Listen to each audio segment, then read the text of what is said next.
Star Wars Jedi Survivor has more gameplay details coming out that sounds an awful lot like Ghost of Tsushima. I'm going to break that down for you very quickly at the beginning of this video, along with other details about it being more like a Metroidvania. We have an AI buddy that's going to be helping us with traversal and combat. What exactly does this mean for this game, and why exactly do I think this is going to be very similar to Ghost of Tsushima? Well, I'll tell you right here at the beginning. These are longer videos because I'm a live streamer, so there's a long discussion and a breakdown after. You can check out all the past broadcasts. I cover variety gaming topics. So Jedi Survivor is obviously on a lot of people's radar, especially after the success of Jedi Fallen Order. Arguably, probably one of the best Star Wars games out there if you exclude some of the more popular MMORPGs that at this point for many people are either inaccessible or a little bit dated. Jedi Fallen Order literally landed out of nowhere for many people, at least that's what it felt like,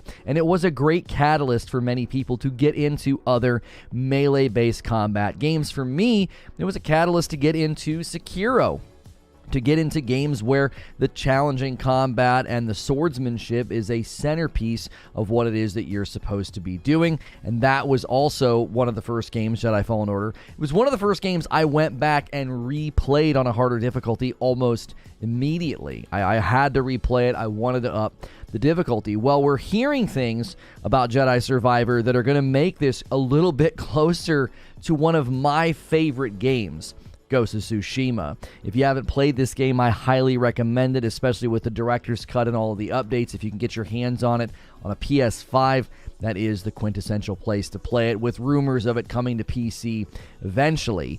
There is something coming to Jedi Survivor called stances. There will be 5 new stances. They sat down with Game Informer, and this is what they had to say. We have 5 fully realized stances in the game. A lot of it depends on the enemy that you're coming across, its advantages to use against certain types of enemies. So, like, basically, if there's a certain enemy type, it's going to be more advantageous to use a certain stance. However, it's up to the player to figure that out. It requires the player to break down the enemies and figure out the best weapon choice to use.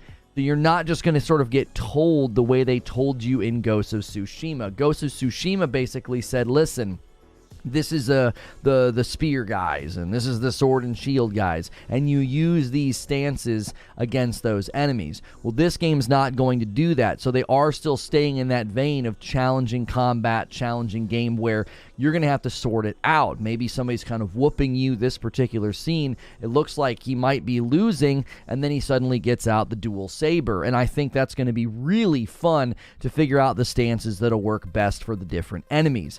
Now, we only know 3 detailed stances at this time. They didn't go into any other details, and one of the stances is a pretty big shift in the canon of Star Wars. Cal Kestis is in the canon of Star Wars. I think he's going to be included in one of the TV shows, if not multiple, because the actor is very talented, and they brought him out during the Game Awards in an outfit, like dressed as if he was in the game, holding a lightsaber. I really think they're going to use him and utilize him in that way.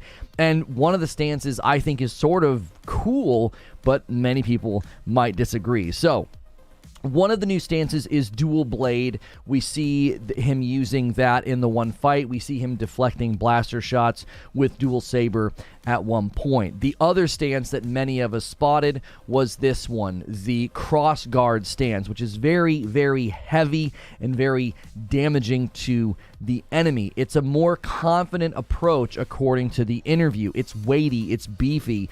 You have to be very measured on how you use it because the timing windows are longer with the cross guard style lightsaber. Again, those familiar with Kylo Ren may recognize it. Now, the one that's sort of shaking things up is when you can wield a blaster and a lightsaber simultaneously. Many of us were speculating that Cal would be getting a blaster. When those pre-order perks and benefits got out, it was like, oh hey, there's going to be a blaster at his side.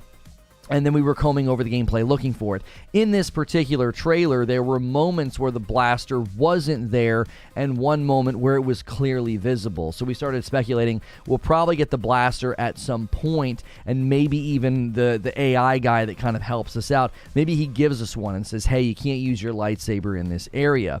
But here is what they had to say about the fact that you're going to weave the blaster into one of your 5 stances. It's 5 years since the first game, and the dark times are in full swing. He's an unconventional Jedi, and he has to do unconventional things. So, something that would be frowned upon during the height of the Jedi Order, Cal's finding that he can do whatever it takes. So this is something that the Jedi frowned upon. It's considered uncivilized. I don't know if there's any evidence in any of the cartoons of Jedis using blasters consistently, maybe in a pinch or something. Luke Skywalker uses one in the first movie before he's really a Jedi, briefly in the Death Star, and from that point on, he never really holds or uses a blaster. There may be times where this happens, but this is pretty big that they're not just having him use one for a mission. It's going to be woven in to Cal's combat. You'll also notice there's an AI sort of buddy in the clip, and we weren't quite sure what his role would be, but apparently his name is Bode Akuna, and he is going to be helping you throughout the game. Now, we don't know if he's there all the time like Atreus in God of War, or if it's just for certain missions, but apparently they're a lot like brothers. Cal and Bode have like a special bond, and they really complement each other, and he actually aids you with combat and traversal, so getting up to higher places and things of that nature, almost a co-op element, similar to when, you throw Atreus up and then he drops something down for you. There's likely going to be moments like that in the game. Lastly, there's a new planet. We know Cal's visiting a new planet from the actual trailer, but the guy that did the interview with Game Informer says that that planet will be a central proving ground and place of exploration alongside other new worlds. Star Wars Jedi Survivor arrives March 17th, PS5, Series X and S, and PC. Another thing people might have missed, this is a next-gen only title, which has many of us very excited to see exactly how much better it looks than the last one. As a fan of Ghost of Tsushima, I'm a little giddy to have another game with fun, challenging combat with multiple stances to switch through. Now, I'm going to start talking to the live chat, so if you're watching the past broadcast, keep listening. It's kind of like a podcast. It is safe for work. Make sure you hit subscribe and the bell button so you don't miss these videos, these updates, these discussions. If you're in the live chat, do me a favor. We're going to need to throw this stream on our back. Hit that like button. Get things going, as Nave has already done gifting 5 memberships. We already had 1 membership gifted this morning before I even went live from my man Silver Shadow, and Nave renewed as a VIP, and then I saw Nave said in chat that he had ordered some Frickmas. I printed your label. It's going to go out with the batch today. I put it on the couch out there for my wife to grab. That puts us a little bit closer to the gifted member, or not the gifted member, just the member goal in general. If you want to become a member, you can push this goal. Once we hit 25, I have to gift 5 to say thanks to the community. Loki Creation, Brady, Noka Dans, Poet Anderson, and Retorgi, you guys all got gifted memberships, so make sure you get in our Discord to connect with the community and be a part of everything that we do here. Ghost of Tsushima Director's Cut have excellent fight animations and realistic Tai Sabaki moves. We want perfect animations in Jedi.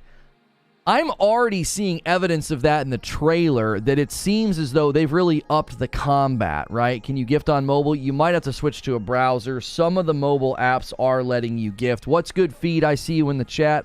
Good morning, Kenneth, at 7 months, and it's a member plus. Thank you for doing that. I'm a little excited for the game as well. Thank you very much, Kenneth. I appreciate that. I love Jin Sakai's force powers.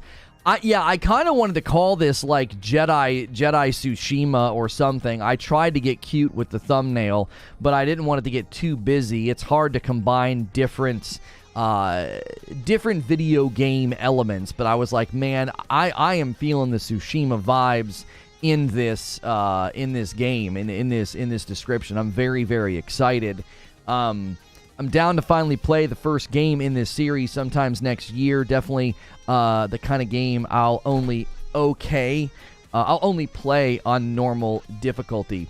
Yeah, you can play Ghost of Tsushima on lethal, and you can play Jedi Fallen Order, and then obviously Jedi Survivor, you can play it at Jedi Master. Is that the hardest one? I forget the difficulty settings in the game, but I went up to second. I didn't go all the way to the top.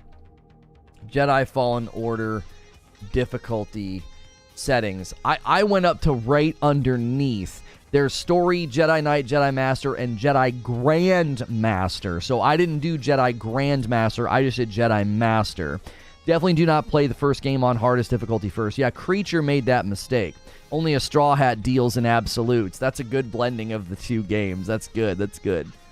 Jedi of Tsushima. I dig it. Yeah, the Jedi of Tsushima. That'd be a great, great game. You know, if Ghost of Tsushima ever lands on PC, which rumors are that it will, maybe somebody could mod it and put Cal in the game and give him a lightsaber. Games like this, they feel like Kana to me. I'll have plenty of fun on normal. Yes, yes. And the cool thing is, Derek, I played Jedi Fallen Order on normal, right?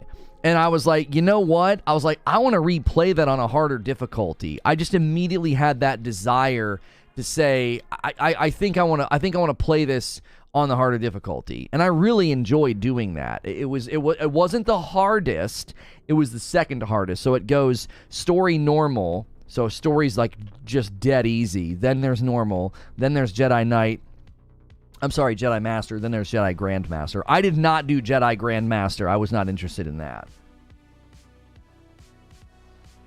Yeah, Creature put Jedi Fallen Order on the hardest difficulty. Says, I thought I was going to go hard. I got killed by an insect. Yeah, that was one thing that really turned me on to the harder games, like Sekiro and like Dark Souls, was because it really didn't matter where you went in Jedi Fallen Order. Every fight mattered. It could be a ram on a cliffside, a bug that crawled out of the ground, a group of stormtroopers, you know, or something big like this. And I just always felt like it was really, really enjoyable to fight. It was like the fights mattered. It wasn't frivolous. It wasn't hack and slash. You weren't going to button mash your way through the fight.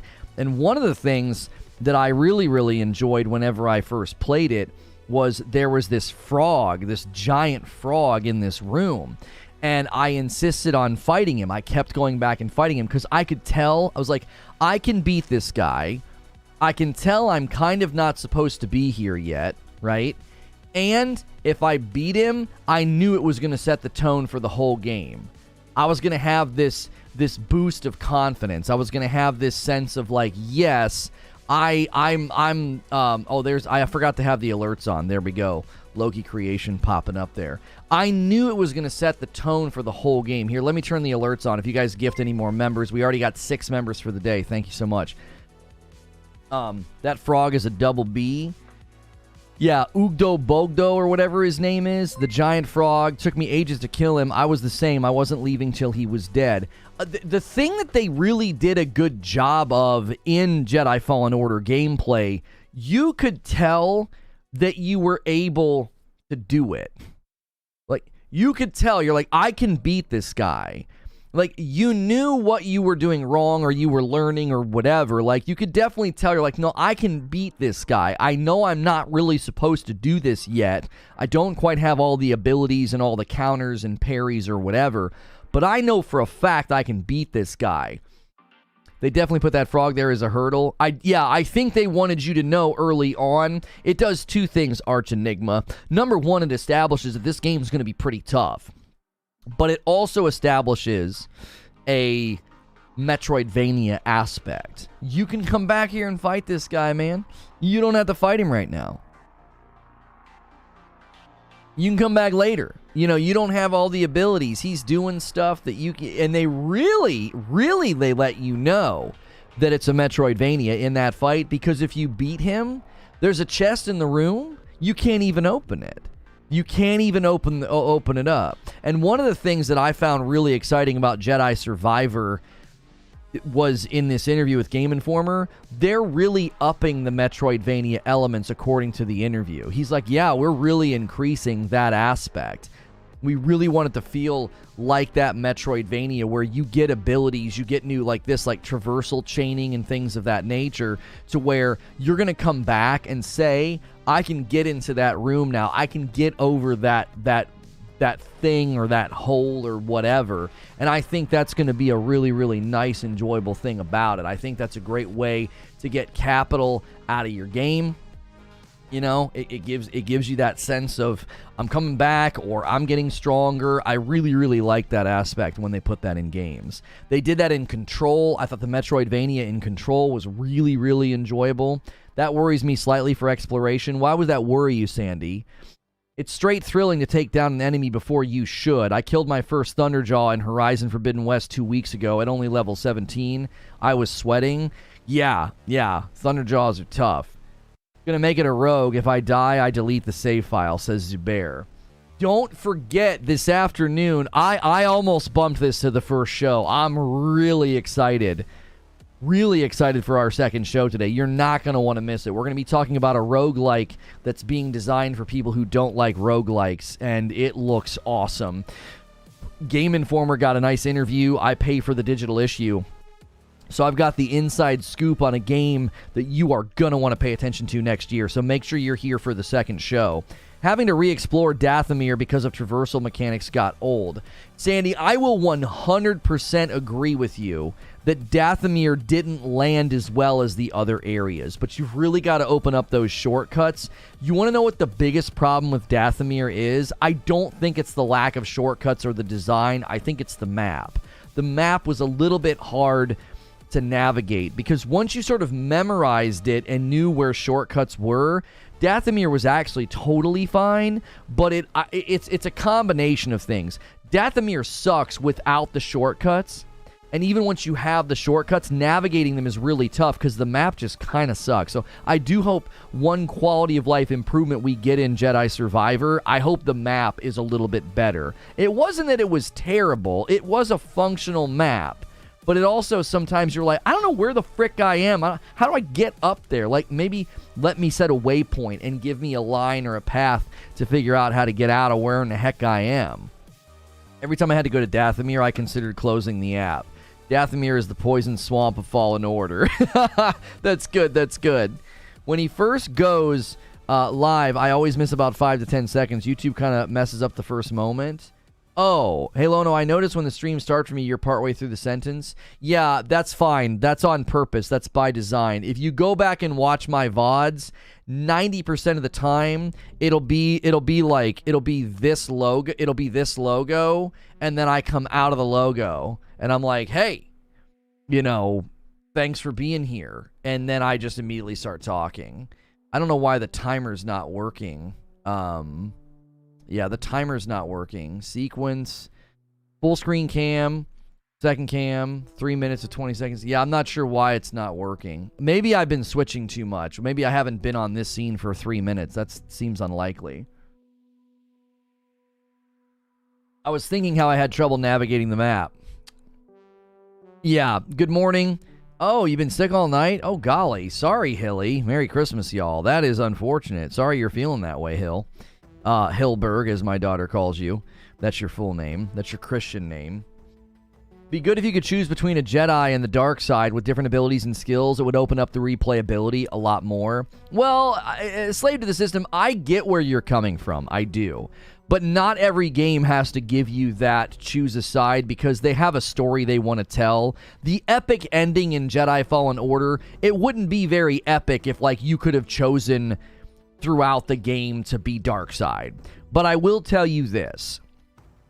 Something that I really want to see, I would love to see a prequel to Jedi Fallen Order. Make it $40, make it shorter. Give me a prequel where I can play as Trilla. She's the one coming after you. She's the one that you have to fight. She is awesome. She needs her own game. I think she steals the show in Jedi Fallen Order. I would actually love for her to come back. I would love for them to kind of Darth Maul her up and be like, yeah, she's still alive. Like, somebody puts her back together and we get more of her. Because I think she's friggin' awesome. I think she's awesome. But her descent into the dark side would make for a really fun game. You'd have a dark side skill tree. She'd be going out and doing stuff for the big man himself. She'd be going out and doing stuff for Darth Vader. I would love to see that. I think it's unlikely they're going to do that, but I think she was probably the strongest. I think she was the strongest presence in the last game, which says a lot because the guy who voices Cal, I think the guy who voices Cal Kestis is a very, very strong actor. I think he did a great job. Same with Seer. So me saying that I felt like Trilla kind of stole the show, that's actually really high praise. Please know we need to stop with the constant surviving of lightsaber blows. Harry, I know where you're I know where you're coming from. I know where you're coming from, Harold. And I'm only saying it because I like her so much. Like, I kind of agree with you. Like, if somebody gets cut down, just let them be dead, right? Here's an example, I think, of what they're talking about. See how he gets out his second lightsaber? So in the interview, he said that the stances, they're not going to tell you what stance is good for what enemy. Now, in Ghost of Tsushima, they straight up told you, they're like, this stance is for the spear guys. This stance is for the guys with sword and shield. So in this game, you might be mid-fight and be like, all right, Feather Plucker, I'm getting out my other lightsaber because it might help with the fight. You're going to figure out through the rhythms, their movement, their choices, and maybe just through trial and error, you're going to figure out which stances are the most advantageous for the different fights. So I actually really, really like that. I like that they're not going to tell us. Like, I'm okay with the fact that, like, Ghost of Tsushima is like, this is the stance you want to use, because it kind of gives you that sense of, you scope out the landscape and you're like, I got a guy over here with a spear, I got a guy here with sword and shield, and I got a regular guy here, and you're sort of flowing through those stances, which I think gives the game a really, really fun and finessed feel. But I do think you could totally let people figure it out on their own, and that would be just as satisfying. I believe there's 5 total stances in Tsushima now. Did they not add a 5th stance in Ikishima? I believe that they did. I just crush everyone with a boulder. I force throw at them. In the last mission, knowing when to use each power attack that transitioned to the other style was key. Yeah, that was really, really fun. That was really, really fun. I especially enjoyed that. There were people that complained about the final fight in that game, and I thought it was excellent. If you guys are enjoying the show, do me a favor. Do all the things. Click all the buttons. Spam those emotes. Gift some members. Order some coffee. We already had a coffee order and gifted members today. And that coffee order, I printed it out. It's with the orders going out today. So thank you to everybody who's been supporting the Frickmas blend. That's what's next to me right here. This is ours, by the way. You're not supporting, like, a sponsor. We do have sponsors if you're ever curious about the glasses I'm wearing or the shirt that I'm wearing. We have links below and commands you can use in chat. So they also seem to indicate that the mounts are going to play a role in the Metroidvania element. So they show the mounts here. And it seems as though taming these mounts and getting around is going to play a role in the Metroidvania elements. Like, it's not just about, like, oh, now you can double jump, right? Yeah, I liked Marin from the first game too. I thought she was really, really good. I thought she was excellent. I don't think she was necessarily as strong as Trilla. I had theories that Jedi Fallen Order 2, which is essentially what this is, Jedi Survivor, I had theories they were going to let you switch between the 3 characters. Like, you were going to help Seer reconnect to the Force because you had already learned how to, and you were going to train Marin in because she was clearly Force sensitive, and she really liked holding your lightsaber. I thought they were going to do the whole, like, three different characters you can play as, 3 different skill trees. I thought that would have been awesome. But we don't know what's happened to Grease, and we don't know what's happened to Marin. All we know is they're not around. We don't see them in the trailer, and Cal is flying the ship by himself and crashes it at one point. How do we change stances where we have different kinds of lightsabers? Like, do we change mid-game through the table or something? No, it's on the fly, homie. He does it in one of the fights. He does it in this fight here. So in this fight here, he has, you can see there, I think they did this intentionally. So when this guy shows up, they show you holding one lightsaber, and then you can see he's got the second one on his hip, right? So he's got a second one if he decides that he wants it. And just look at BD. Look how cute he is, like hiding back there. Like he's a little spooked. He's hiding behind Dad. And so in this fight, though, he just randomly gets out the second one. And I think it's going to be similar to Tsushima. I think you can just fluidly switch. So he backs up here and gets the second one out and then goes in and does a move. So, yeah, I don't think we're going to be wearing ponchos. Every single time they show him, he doesn't have a poncho on. He looks a little bit more... He's dressed a little bit more like Han Solo than anybody. He's wearing a vest a lot of the time, which I'm down with that. I'm down with that. I think he looks dope. You actually can pre-order and get Han Solo's outfit to wear. Which, wait a minute. I just thought of something. Oh, never mind. This isn't a Sony title. I was like, the reason we know about the pre-order benefits is because of the Steam page. And I was like, I had it in my mind this was a Sony title because I'm thinking so much about Ghost of Tsushima. So do you think the Great Saber is a new stance and not just a new weapon? It is a new stance. According to the interview, Barry, or you missed the show open. Here, I'll read this for you. There are 5 stances being added to Jedi Fallen Order. Similarly to Ghost of Tsushima. Ghost of Tsushima had 4 stances for the base game, and I don't think so. Let me see if another order came through. That was literally from this morning. My wife's asking if a coffee order's come through, because we'll print the other label. The label pages have 2 labels, so we always hate to have that odd number. If anybody orders coffee in the next, 1 to 2 minutes, we'll print the label right now. It'll go out with today's orders.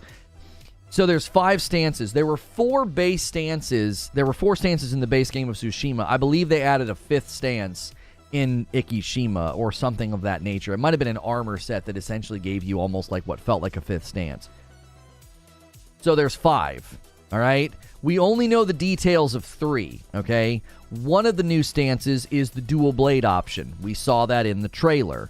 Another stance is lightsaber with the blaster simultaneously. So you're not just pulling out the blaster to shoot targets or solve puzzles or whatever. You're also not just using the blaster, because there could be sections where maybe you can't use your lightsaber, and maybe that's when we get the blaster. But there's an actual stance where you use the blaster interwoven with your combat. And then the third one that we have detail about is a heavy stance using the crossguard style lightsaber. And the details on it are this. It is a more confident approach. It's weighty. It's beefy. You have to be very measured on how you use it because the timing windows are longer with the blade. So we know 3 of the 5 stances. Now, I think we can assume we know 4. Okay, so they've detailed 3, but I think we can say we know 4, and here's why. This shot right here after this section. Watch what he does. No, that's dual blade. Hang on. Did I go back too far or not far enough? I might have not gone back far enough. Hang on. Oh, yep. I wasn't in the YouTube video. Where is it? Okay. It's after this. I think we can confirm 4. Doesn't sound like we're switching stances mid-fight. Yes, it does. They show it in this video. He literally switches stances in this video. Watch. We've got evidence of a 4th stance, I believe, in this video. Okay. Goes like that. That could be a stance right there. He's holding it different. That's not the one I was talking about. Right there. Right there. So I think a 4th stance is twin blade. Twin saber. Because he's clearly holding the twin blade before he throws it, right? He's clearly holding that before he throws it. I wonder if the holding the blade downward, because he's holding it downward there for the execution, right? He's holding it downward. It's pointed down as he spins, and then he does it again here. It's pointed downward, and he does like an across slice there. I think we might have all 5 stances in this trailer.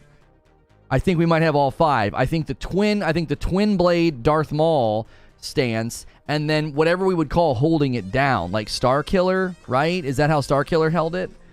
Also, to Eugene saying, I don't think we switch stances mid-fight, he does it right here. He gets knocked down. Okay, they separate and stance switch. He gets the second saber out. That's a stance switch right there. He goes from single blade to dual blade. That's that, because you can see they fight with one blade. He gets in the fight here, gets knocked down. As soon as they separate, he switches stances. So I believe we're switching stances mid-fight. We switched stances mid-fight in Fallen Order. We did that in the first game. Yeah, we did. We did that in the first game. It would be weird that we don't switch stances. Listen to... I hope we switch stances, because listen how he talks about it. You have to be very measured with how you use the heavy stance because of the timing windows are longer with the blade. Oh, wait. Listen to this. We have 5 fully realized stances in the game. A lot of it depends on the enemy that you're coming across. It's advantageous to use certain types of stances against certain types of enemies, and it's up to the player to figure that out. It requires the player to break down the enemies and figure out what best weapon of choice is. That would be really weird if you have to go into the menu.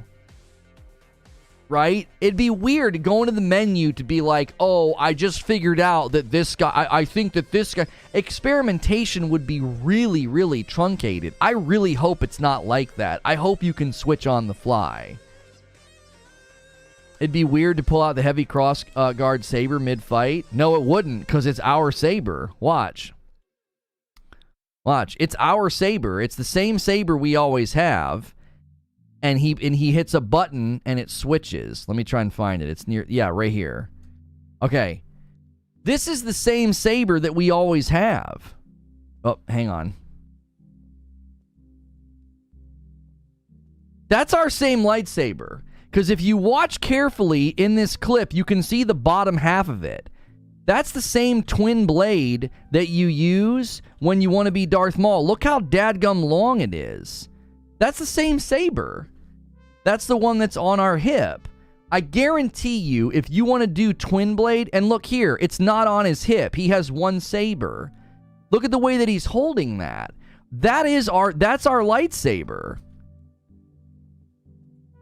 See if I can get a shot of the actual, that might have been a good one. As he comes down. Yeah, that's the bottom where the other blade comes out. It's all the same lightsaber. Does he have 2 sabers through the trailer? At one point, he's got a saber on his hip and a saber in his hand, and he pulls it out and he does dual blade. I think when you want to do twin blade, you connect them, and I think when you want to do this, you press a button and the cross guard comes out. I'm not seeing the Ghost comparison. How do you not see the Ghost comparison when Ghost of Tsushima has 4 stances that you interchange depending on the enemies that you're fighting, and this game has 5 stances that you change depending on the enemy that you're fighting? How do you not see that comparison? That seems like it seems like that's like a 1-to-1 to me. Yeah. That's the saber. That is our saber. That's the twin blade. We always have. There's a really good shot there when he comes down on the ground. He goes like this, and then he lands. Yeah, look at that. That is so clearly our lightsaber. It's always that same saber. We're going to be switching on the fly. Bet. We push a button, and the crossguard comes out. We turn it to the side, and the twin blades come out. We break it apart, and it's dual blade. We put one on our hip, and it's one blade. Lore-wise, it's pretty weird for Cal to have 5 unique lightsaber styles and configurations built into one, but gameplay-wise, it works. Well, and lore-wise, I mean, are there any... Can you guys educate me on this? I need Star Wars nerds to help me out here. Is there evidence in any of the cartoons or anything of a Jedi using a blaster intermixed with their lightsaber? And I'm not talking about, like, in a pinch, they grab a blaster. I mean, like, they have a blaster with them all the time. Is that in any of the canon? Ezra has a lightsaber blaster? Okay, so he wouldn't... So Cal's not the first. Okay, so Ezra. Is there anybody else? I feel like Cal would be the first. Why is it not coming over here? I don't understand. All right, I'm going to stay in this scene for 3 minutes, and I'm going to test this out. I'm going to stop going to gameplay. I think I might be disrupting it. Ezra isn't a Jedi. Wait. Okay, no, my question was, is there a Jedi? I'm not talking about someone who just has a blaster saber. Kanan dual wields lightsaber and blaster. Ezra has them both built into one weapon. Is there a Jedi? Ezra's a Padawan. Okay. So at least following the way of the Jedi and ends up having some type of a blaster thing.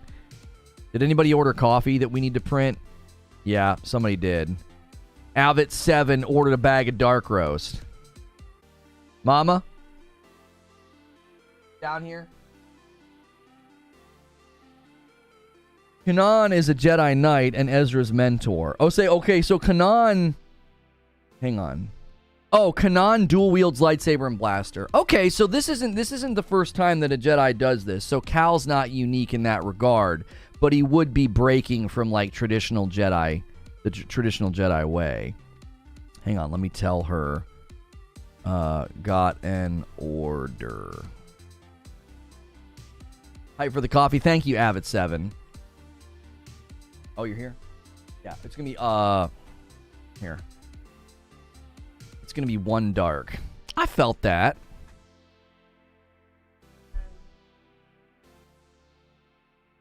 Yeah. The best cup of coffee you had all week? I did the same thing I always do. 4 scoops, flatten off the top. Boy. And then the same amount of water I always do. Crazy how many cross-platform games are inspired from SIE-produced PlayStation-exclusive games.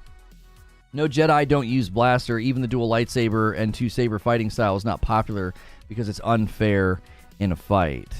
All right, we want no return label, first class, and bam. Bam. I still want to know who's in the back of the tank. I'm convinced the guy in the back of the tank is in the trailer later on. The Bacta stuff is what like heals you. Remember in Book of Boba Fett, he was constantly in the Bacta tank. The Bacta is the liquid that like heals their body. It showed up in Empire first because they put Luke in one when he got all beat up by the Bumble. I'd take a closer look at the trailer. Here, I'll show you who I think is in the trailer. Who I think is him.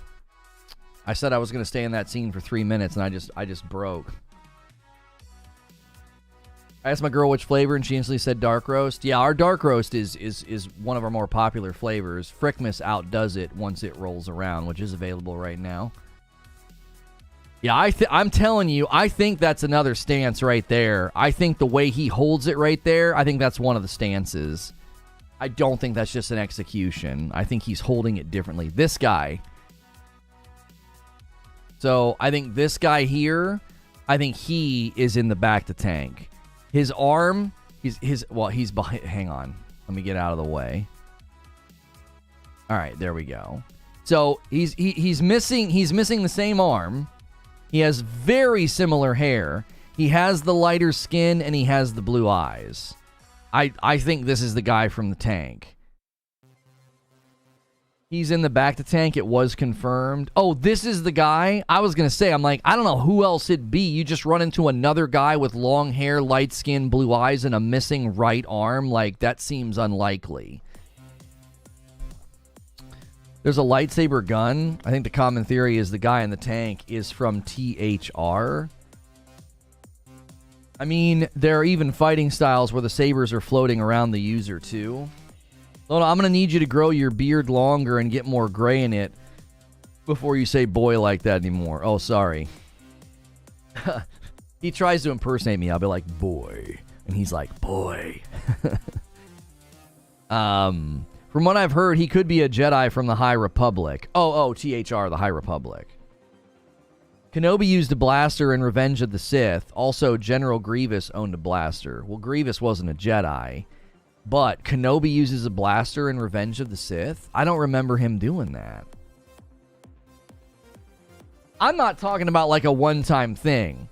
One of the new stances in Jedi Survivor is Cal Kestis has a blaster that he uses alongside of his saber. It's one of his stances. He has 5 stances. When he kills Grievous, so uncivilized.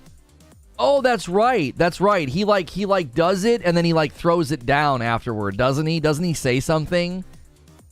He says something about it, doesn't he? I've wiped those movies from my memory. Your Skeletor shirt's awesome. Thank you. If you like my Skeletor shirt, let's go to the scene. If you like my Skeletor shirt, this comes from 80s Tees.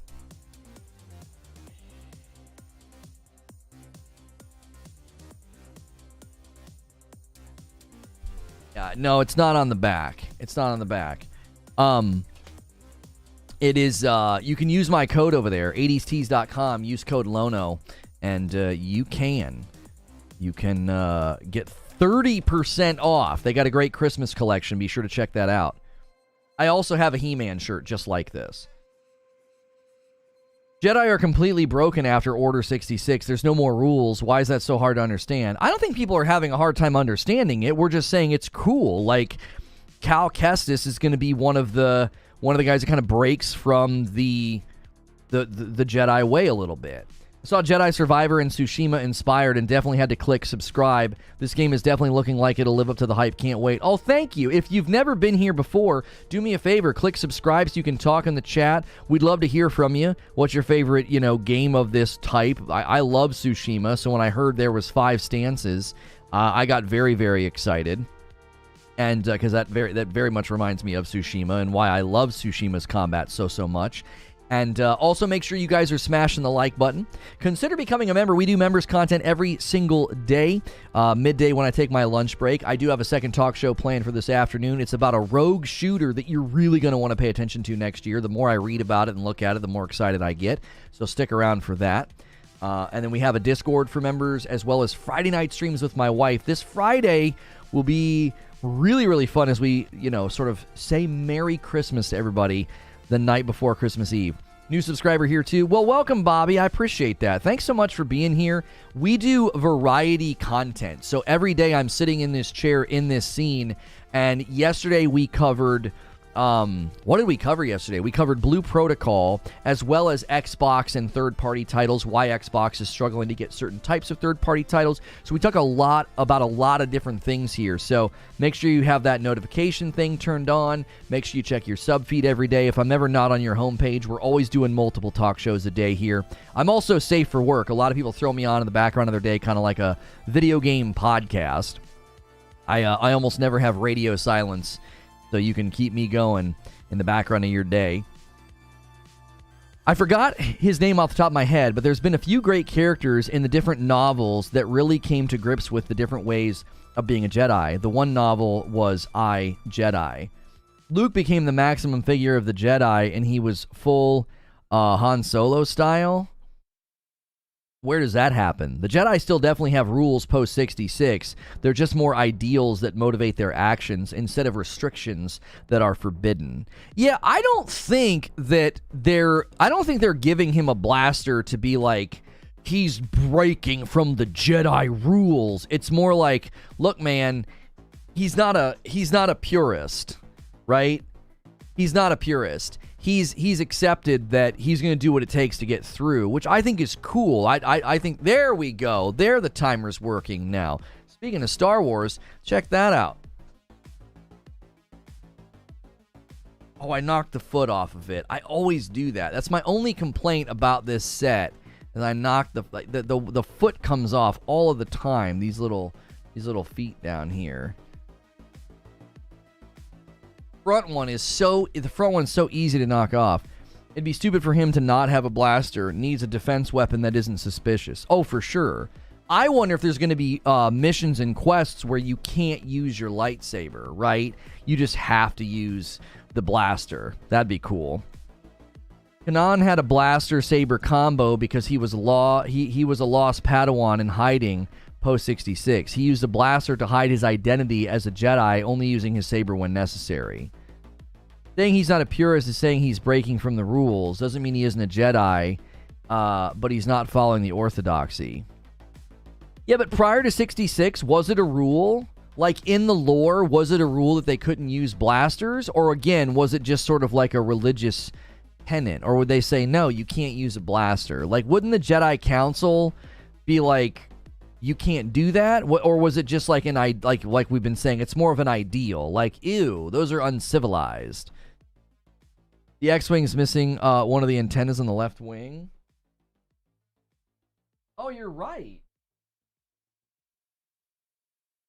I have no idea where it is. Did I knock it off?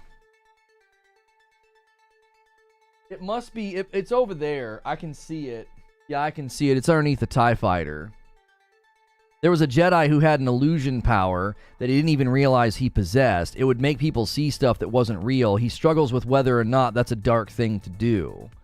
No, they just avoided using them because blasters are primarily used to kill. Oh, okay, okay. Say norms instead of rules. When Lono says Kanan. Yeah, I don't know. What is it, Kanan? I guess it makes more sense to say Canaan, right? That's a biblical pronunciation. Well, not really. That's a place. The land of Canaan. Yeah. Jedi have been extinct since the original Star Wars. Until the Order is restored, then new rules can be established. Rebuilding the Jedi Order is what excited me the most about these games. I want to ask, where the Republic troopers, clone troopers, back in the years of the Old Republic thousands of years ago? Thanks. Oh, where are they? I don't know. Where are the Republic troopers, clone troopers, back in the years of the Old Republic thousands of years ago? In this game? Gun use being frowned upon is inspired by the Bushido mindset that killing with guns was impersonal, no honor. You killed your opponent with your sword, being an extension of your soul. Oh, I love that. Lono, you would have met Kanan in Bad Batch. He is the Padawan hunter that doesn't kill when the order was given. He's grown up in Rebels, though. Okay. Quite the opposite. Jedi didn't use blasters because blasters were used primarily to kill. Jedi weren't designated to kill. Oh, so it wasn't a Bushido thing. It was... We try our best not to kill. Like, the lightsaber is not viewed as a honorable way to kill. It's used as what? I would imagine defense. Because even, I mean, when Obi-Wan uses his in New Hope, he doesn't kill the guy, right? He chops his arm off, which, I mean, I guess you assume he dies. It doesn't seem like he lives, but protection and defense. It's a tool of peace. Okay. Which, I guess that kind of makes sense in the movies where they're like, well, we got to give this guy the ability to, you know, we have to give these guys the ability to just absolutely comb everybody down, mow everybody down. So they just make it a bunch of droids. So like Qui-Gon and Obi-Wan are just chopping up plastic and metal. It was literally, this is a tool used to kill. Our first goal isn't to kill. Blaster's first goal is to kill. It's that simple. Okay. They're against killing. It's a last resort.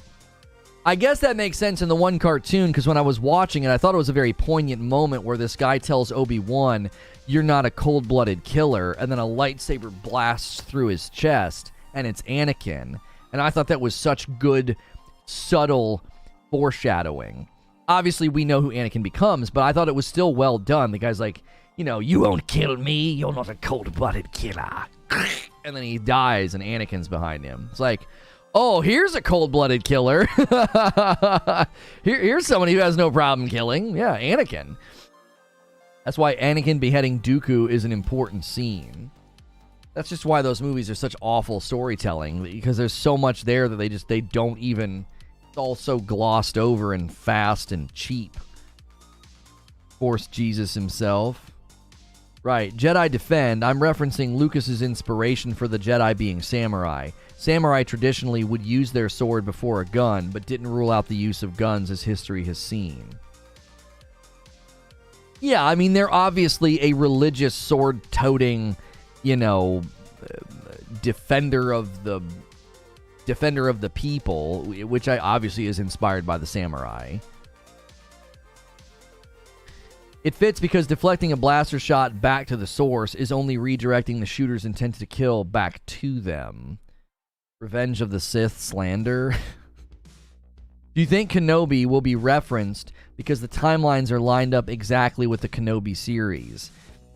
Yeah, I don't know what their plans are, Steza, because you could do a couple of things with Cal in the timeline. There's a handful of things you could do with Cal. Number one, you could have him in Ahsoka, because Ahsoka's going to have flashbacks and stuff with Anakin, but Ahsoka is post all the bad stuff. It would be weird to land all the way there and be like, oh, Cal's still around. Like, I don't know, unless you freeze him and somebody finds him and thaws him out. That's why I thought he could show up in Mando. Like, oh yeah, you just freeze him, and then somebody finds him and thaws him out. Because, I mean, there's a BD unit in Mando, and she calls him BD. It's like, come on. And I know people are like, well, that's what they would call those droids. Uh-huh. Are they running around saying R2? R2? Like, I know they would say R2 unit, the R2 unit over there, you know, but I don't know. People fought me on that. I'm like, maybe they just did that to say the universes are connected, or maybe it was an Easter egg to be like, no, BD ends up on Tatooine. And why would he end up on Tatooine? Well, because Cal would have gotten word of a cryptic Jedi hanging out on Tatooine, maybe. I'm not sure. And then BD ends up there, and Cal dies. Somebody kills him. And that's the only reason that BD would be there abandoned at that outpost, basically, with that lady. Which, funny enough, she's the lady from Elf, isn't she? Like the secretary? You know, to make crystal bleed, you need to kill the owner of the crystal and use the force to make the crystal bleed red. They called other droids R4 and R7. Why do you end up on Tatooine? Because it's Star Wars. Everything ends up on Tatooine. That's kind of true. We're going to build a brand new base. Where are we going to put it? Oh, Tatooine. Just pick a random spot. Watch Ahsoka surprise cameo in the end of this game. Think about it logically. Use a blaster against Jedis who can deflect that and kill you, or just best them in a lightsaber duel. I hope he dies at the end of this game. I don't think they'll kill him at the end of this game, Wheeze, because I feel like they're going to want to do a trilogy with this arc. I think they'll do Jedi Fallen Order, Jedi Survivor, and then they could do Jedi New Order. And it could be them trying to establish the new order of the Jedi, and it'll ultimately fail. We know in the timeline that doesn't happen. Unless they use Cal to create a whole secret side story about like Jedi in hiding or something, but I just don't know. You'd have to like dodge all around major canon points and then impact timelines that don't exist yet. I don't know if they would do that. You'll think they'll call it Jedi Knight? Star Wars Jedi Knight? I don't know. Jedi Survivor is just such an awkward name. I loved when somebody put this in chat a while ago. Jedi Fallen Order, Jedi Hidden Order, Jedi New Order. I was like, that's so freaking good, but here we are with Jedi Survivor. Like, okay. There's a TV show called Survivor. I guess we'll just leave it at that. Thank you guys so much for another strong day, another strong start. Make sure you're smashing that like button, and make sure you're gifting or becoming a member if you want to help us hit that daily goal. When we hit 25 members, I got to gift 5, and thank you for getting us started fast on that this morning. We already have 6. Thanks for the response. At least I know that the clone troopers didn't exist during the ancient years of the Old Republic. What's good, Melee? You think the devs went, oh crap, after Vampire Survivors? Probably not. No, one's plural, one's attached to the word vampire. I don't think so. The next game is going to be called Star Wars Jedi Lost. Star Wars Jedi Lost and Found. Star Wars Jedi Missing. Star Wars Missing Jedi. Jedi The Last of Us. Oh my gosh, stupid. Yeah, Jedi Survivor. Next one's going to be called Jedi Survived. Nobody is mixing those two games up. Yeah, I wouldn't think so. There were no clone troopers in the Old Republic. Oh, wait. I asked Sandy why she was worried about the exploration, and I don't know if I ever read... Are you still here, Sandy? I didn't read your explanation of that. Fellowship of the Jedi. There were no clone troopers in the Old Republic. Right. I was 40 minutes into Stage 3 and wondering where Cal was. Speak for yourself, Zubair. I was 40 minutes into Stage 3. Where's Cal? Jedi Missing Order. I don't think they're going to use the word order again because they went from Jedi Fallen Order to Jedi Survivor. I think it'll be Star Wars Jedi something, right? But it ain't going to be... They're not going to have the word order. That'd be so awkward to have the middle game not call it that. Man, the graphics on this sequel blow. That would be such a fun channel, The Confused Gamer. And every game you play, you just get confused like it's supposed to be, you know, you think it's some other game, you know what I mean? Man, DayZ and then Days Gone, these games just don't even feel related at all. I don't even understand. Where's all of the zombies? Well, I guess there's zombies, but this is not a good sequel to DayZ. And people in the comments like, you freaking idiot. It's not the sequel to DayZ. Just get it wrong every time. What? Go upstairs. Trying to 100% Fallen Order was painful. Love your southern accent. Thank you. Jedi Bachelor. I'm all for artistic liberty, but I don't remember this many bats in Star Wars. Look, man, artistic liberty's cool and all, but I don't remember there being any vampires in Star Wars. What is this? I appreciate the new art style, but I don't understand the connection to the first game.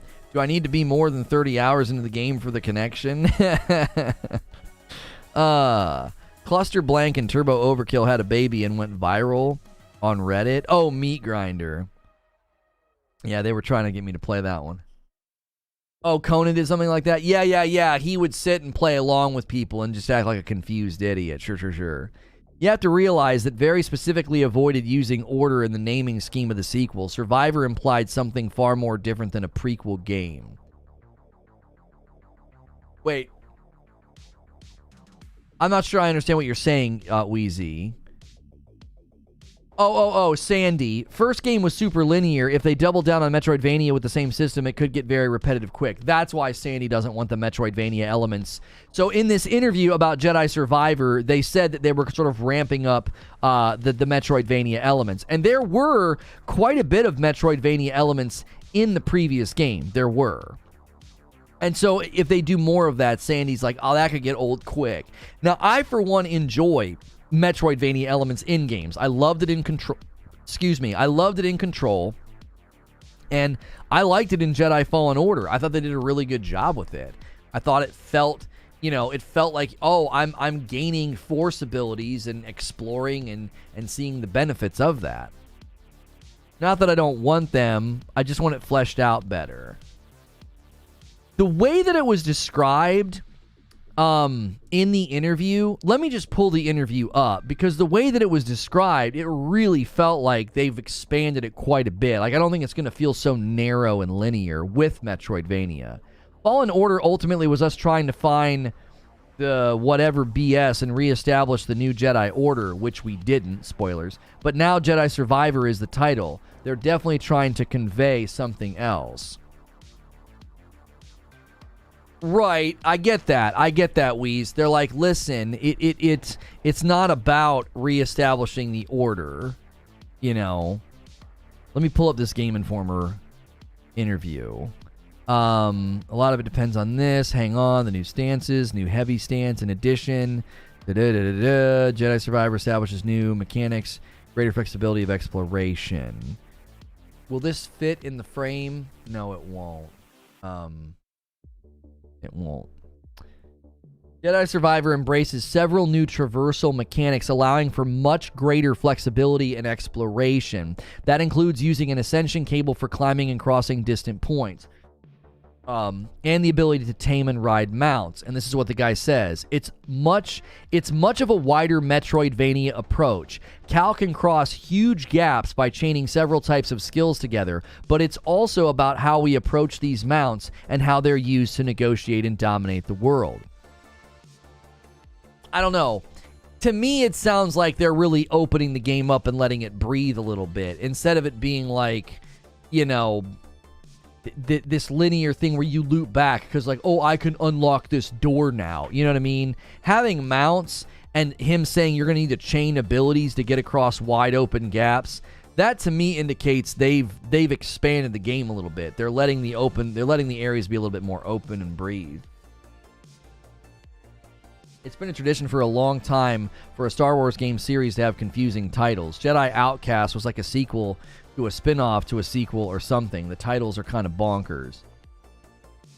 Having to navigate an entire planet for a skin was frustrating. I was hesitant when God of War Ragnarok said they were adding new movement abilities, but I came to enjoy them, says Zubair. How great did it feel when you get climbing claws and you can zoom up the walls? It'd be neat if our traversal starts at a base level and gets better. Yeah, thanks for putting Lono dope emotes in the chat, Creature. Guys, we are an hour into the broadcast, and I have not disrupted the show with any ads. If you appreciate that kind of content and you've enjoyed the show today, make sure and hit subscribe so you can talk in my chat. We'd love to hear from you about Star Wars Jedi Fallen Order. Jedi Survivor gameplay details have come out. There's 5 stances. It's more Metroidvania. We're going to have an AI buddy helping us. What do you think of all of this? I think it sounds a lot like Tsushima with the 5 stances seamlessly changing. Do you guys think we're going to be able to change seamlessly in the fights? Because that was something we debated a little bit ago. Will you be able to switch from dual blade, like dual saber, twin saber, heavy saber, one saber? Like, are you going to be able to switch between those 5? I think we're going to be able to seamlessly switch, personally. And when you guys spam those Lono dope emotes, it indicates to people that they should smash that thumbs up button. Let's see 200 on the channel. And another thing that we do is we do that member incentive. So feel free to help us move this number over here. That is how we do these free live shows every day. With no ads or no advertisements baked in. If you're watching the past broadcast, we do put ads on there, but that's different because it doesn't interrupt the show. It's just you wait, and then it picks up where it left off. Super excited for Jedi Survivor, says Chris. Fallen Order was one of my favorite games the past few years. I am the same. It's one of the few games I immediately played a second time. I increased the difficulty. I just jumped right in. I would think that we would start this game with the moves and the powers that we ended in the first game, and we just build from there. No point in starting over from noob status. I tend to agree with that, and here's why. I think the 5 stances that they've outlined are likely going to be additive, and then that's how we interact with the new threats, the new enemies, you know, the harder fights. It got me into other games of the same style, like Sekiro. Exactly the same thing happened to me. It got me into Sekiro.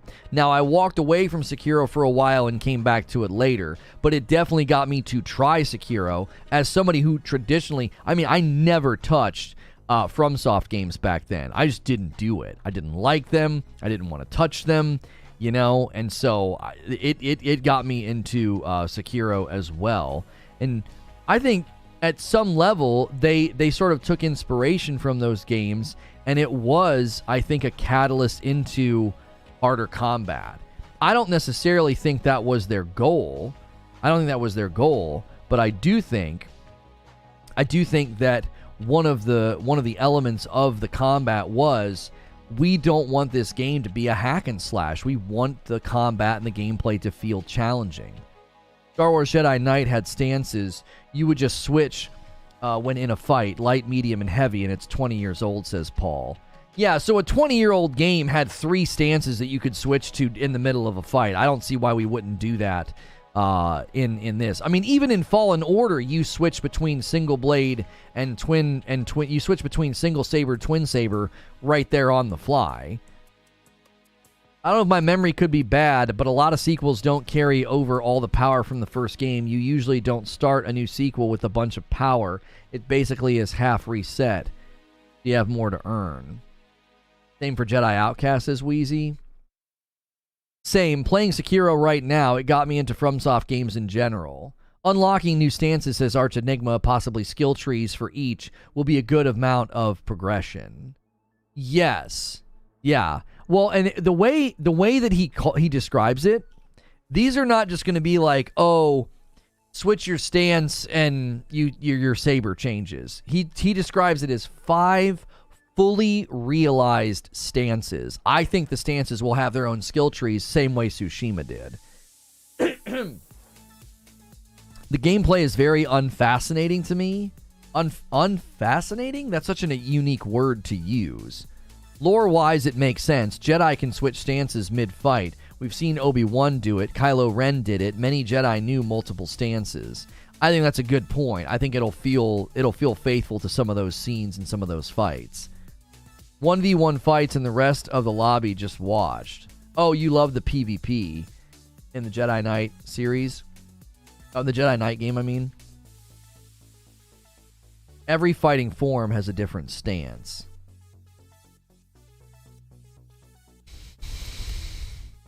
Well, we spam chat with thumbs up, but people are not looking to chat apparently. Come on, folks, wake the frick up, or I'm bailing. To be fair, Cal was relearning basic Jedi skills, so wouldn't be surprised if they're at the start to build off. I kind of feel that way. He spent the lion's share of the game relearning things like wall running, and you know what I mean. And he could, he beats Trilla, but I don't think you're supposed to feel like when he beats Trilla, he's like arrived. They almost immediately let you know you're nothing. You know what I mean? You get to the end of Jedi Fallen Order, and it's like, nah, dude, you're nothing. You beat Trilla, sure. You got strong, you're back up on your game, but no, you got a long way to go. So I could see starting out Jedi Survivor and feeling like, no, man, most of this stuff, you have these base level powers, and you're going to be adding on to them. The post Trilla fight, that was something first time around. I can't believe they almost copied that sequence frame for frame in Obi-Wan. Same base, same holding the water back flood thing. I couldn't believe it, Harry. It was mind-boggling to me. It was like somebody played the video game and was like, oh, we can steal this. We can copy their homework. They wouldn't change stances like that, more so master each fighting form, like how Obi-Wan was a master of form like 4. I don't think they should make him relearn his stuff again. Yeah, I don't think they're going to make him relearn his stuff. I think you're going to be getting things that are additive to base things that he learned. Just basic lightsaber combat and force powers. Force pull, force push, force freeze, deflect. Like I think he'll have all those base abilities. Well, it's the Inquisitor's base, so it makes sense, but the water thing, yeah. It was just identical. It's like we're running... oops-a-daisy, we crack the glass. Oh, that's fine. We'll hold the water back, and then we'll use the water to escape. Okay. Change a couple of things, and it's exactly the same. Agreed. You played most of the game running and hiding at lower power than the things that were hunting you. Now it's time to become a force to be reckoned with. Yeah, no pun intended.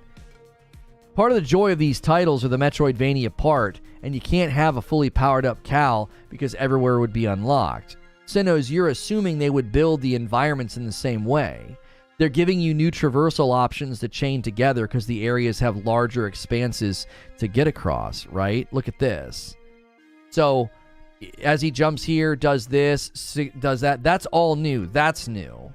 Those are all new things for getting around.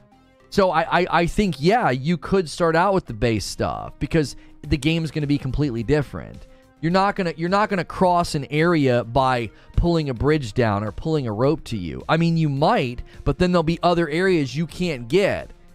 It's like, well, I'm gonna need more than the ability to grab a rope to get over there. I'm gonna need a new thing. I'm gonna need a new piece of equipment. And same with the fighting. Oh, I'm going up against harder enemies. I'm going to need to upgrade my saber. I'm going to need a new stance. And then you invest in those stances, whether it's twin saber, which twin saber didn't have a stance skill tree in the last game. I believe it will in this game. Dual saber, heavy saber. I don't know. With building whole new areas, they can set new obstacles that you can't get around until you get the new ability. The backhand saber stance always looks cool, but it seems impractical. Yeah, like he's just going to forget wall running. But don't you see, what they could do is they could still let you have wall running. And you'd run along a wall and be like, oh, I can't reach that. It's too far away.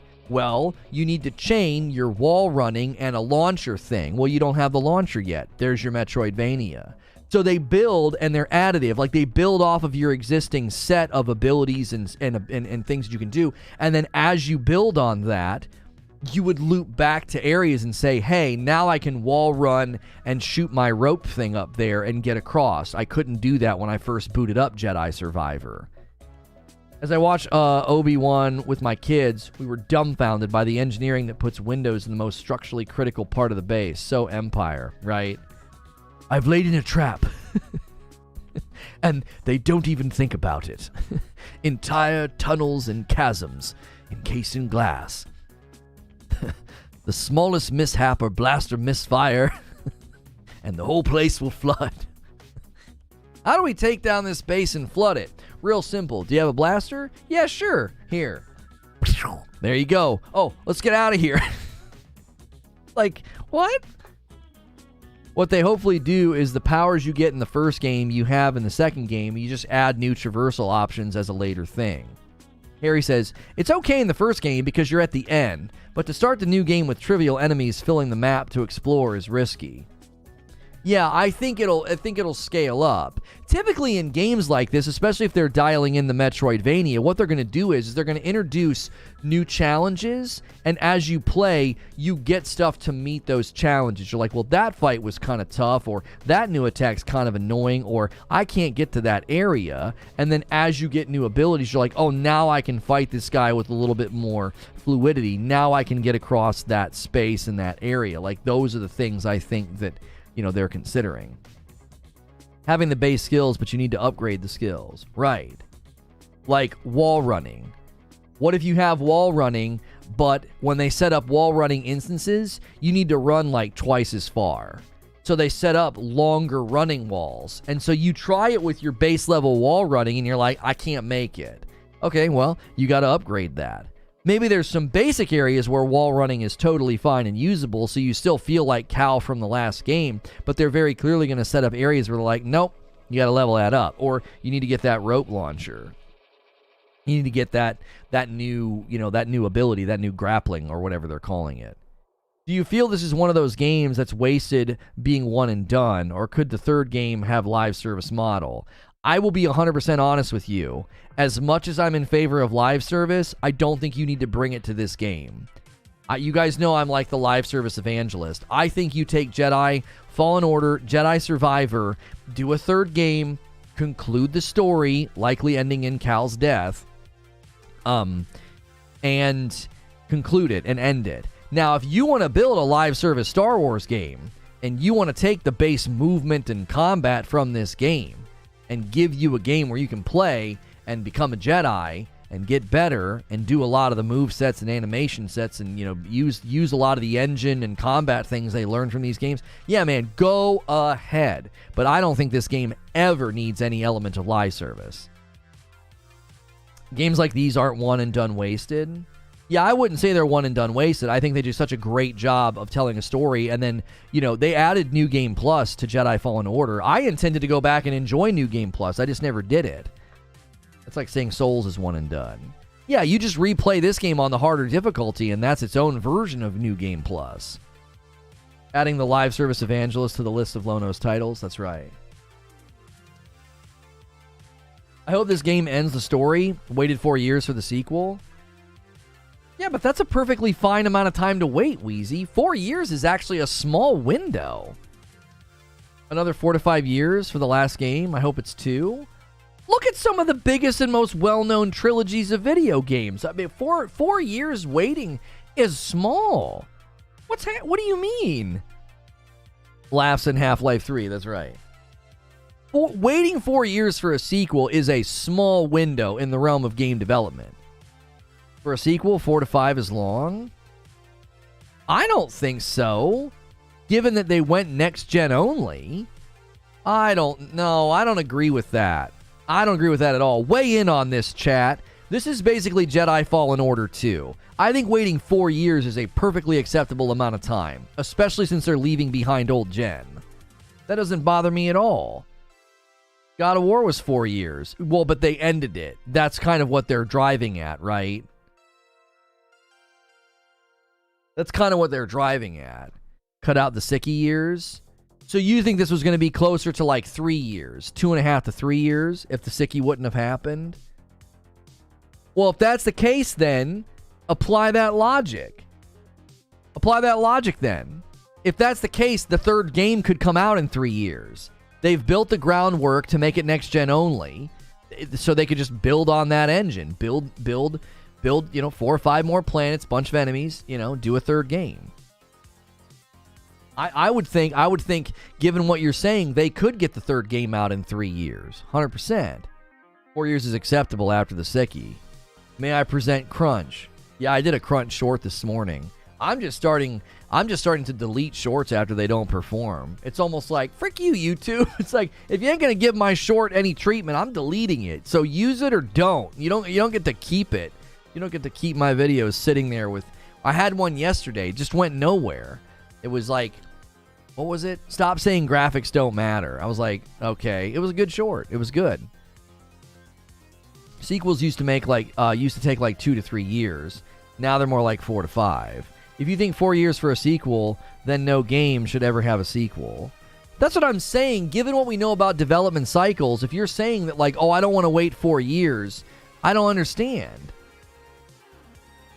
Evidence would imply it was not a good short, right? It wasn't a good short. That's right. Need to remember Respawn is working on a lot of games. Apex, Survivor, Star Wars FPS, Apex Story Game, and X Game. Not what I said. I don't want to wait 10 years to see the end of a story for a game anymore. That's fine if that's your preference, but I'm okay with that if I get really good quality. Right? If I get really good quality, I don't give a rip. If I have to wait another 4 years for the next Horizon Forbidden West game, or the next Horizon game with Aloy, I don't care. I don't care. As long as it's good. How long did we wait between Zero Dawn and Forbidden West? 4? Because that was... Zero Dawn... Forbidden West was this year, right? Horizon Zero Dawn release was 2017. We waited 5 years for Forbidden West. If I gotta wait 4 years for the third Horizon game with Aloy, I'm fine with that. If you guys are just tuning in, we're talking about Jedi Survivor gameplay details. A lot of new information coming out about the combat. The reason my thumbnail is mentioning Tsushima, as in Ghost of Tsushima, is there are 5 fully realized stances in the game. They detail 3 of them in the article and the interview. I think all 5 are contained in the trailer. The 3 that are detailed is the dual lightsaber, so a saber in each hand. There is saber with a blaster, so you're not just going to use the blaster for fun. You're going to actually have a stance where you use the saber and the blaster, and then the heavy crossguard lightsaber. I also think in the trailer we see the twin saber, which is what Darth Maul uses, like a twin blade. And then I also think there's a 5th stance in the trailer whenever he's holding the lightsaber upside down, sort of like pointed down or pointed back. I think all 5 stances are actually in the trailer, and you will be able to switch between them interchangeably. That's my theory. They did say that switching between them or choosing which one to use will be dependent upon the enemies you're fighting. It's advantageous to use certain types of stances against certain enemies, and it's up to the player to figure that out. So they're not going to tell you. And right here, you can see in the middle of a fight, he switches to a dual saber stance. So I believe it will be seamless and on the fly. Your reasoning is the same reason why God of War Ragnarok is the end of Norse mythology and not the midpoint. Yeah, Wheezy's saying that that's what they should do with this game. He's saying, end the story. Just do 2 and get out. Don't make me wait another 4 or 5 years to find out what happens. Now, Wheezy, let me push back and say that I don't think it'll take that long, and I think we have good evidence to think that. If the Sickie wouldn't have happened, the Jedi Fallen Order sequel, Jedi Fallen Order 2, it would have launched a year and a half ago probably. Which to me says you would have waited under 3 years for the sequel, and we might end up waiting under 3 years for this game's third installment. Horizon Forbidden West was supposed to be launch window, so late 2020. Early 2021 was basically delayed twice, and those delays corresponded with lockdowns. Look at Spider-Man.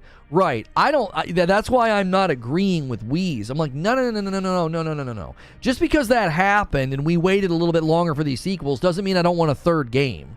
I want a third game with Aloy. I want another Jedi game, for sure. I don't want to cut the story short because, we had to wait too long for this one. I don't think that's a good standard. I think in some cases it makes sense. They want to build a AAA FPS in the Star Wars galaxy. Makes me wonder. About what, Paul? The game is being developed from the ground up, leveraging next-gen power of Unreal 5. So their Star Wars AAA first-person shooter is going to be in Unreal 5. It wasn't an attack. I was pointing out that your opinion is why Corey and Eric Williams decided to go with 2 games and not 3. I've seen enough to know I feel safe buying this game when it comes out and not having to wait. Battlefield 3 is in UE5. This is a new AAA FPS, so it's not Battlefront. No, or whatever they call it. Yeah. It's not Battlefront, Butters, because they're saying they're building a new AAA FPS in the Star Wars galaxy, so it would be something new, not a continuation of that franchise. I don't remember Horizon Forbidden West saying they were going to release in 2020. I think it's pretty much common knowledge that that Horizon Forbidden West was intended to be a launch title. Battlefront 3 would be a new AAA FPS. No, it would not. No, you wouldn't say that. I don't agree with that, Sven. I don't think you would say, we're going to build a new AAA FPS in the Star Wars galaxy and make it Battlefront. That wouldn't be a new AAA FPS. That would be another of an existing title. It's an existing IP, but it's a new game. The game is being developed from the ground up, leveraging next-gen power of Unreal 5, and the team is looking to add more passionate, skilled people to their swiftly growing ranks. I just don't think so. Why would you even hand it to them? You would just have the same team. Didn't Battlefront 2 really turn things around? Why would you hand it to another team? That doesn't make any sense. I don't think you're arguing from it. I just think you're saying it could be. There's wiggle room there. I just don't agree. I don't agree. That would be so odd. You're probably right. I'm just hoping it's Battlefront. But I'm not saying they won't do another Battlefront, Sven. I think you would just have the exact same team that worked on the last one do another one. Another team might not need to waste 3 years turning it around. The Titanfall devs on Battlefront would be a killer game. I don't disagree with you. Here's another reason that it can't be Battlefront. Is Battlefront first person or third person? I thought Battlefront was third person. Oh, it's both? Then it's not Battlefront. No one would describe Battlefront as an FPS. I don't think anybody would describe Battlefront as an FPS, because it's not. It's sort of a hybrid, and it's mostly third person, is it not? Battlefront 2 is described as an action shooter video game. It's an action shooter. I don't think it's Battlefront. It'd be really, really weird to refer to Battlefront as an FPS. It's both. The option is default is FPS, but you can have the option to have third. The default's not FPS. The default's third person. I mean, Steam doesn't count, Sven, because that's just tags that they put on their game. Default is FPS? What are you talking about? Anytime I booted that game up, it was in third person. I could see my character. I never went in and did that. It just did it.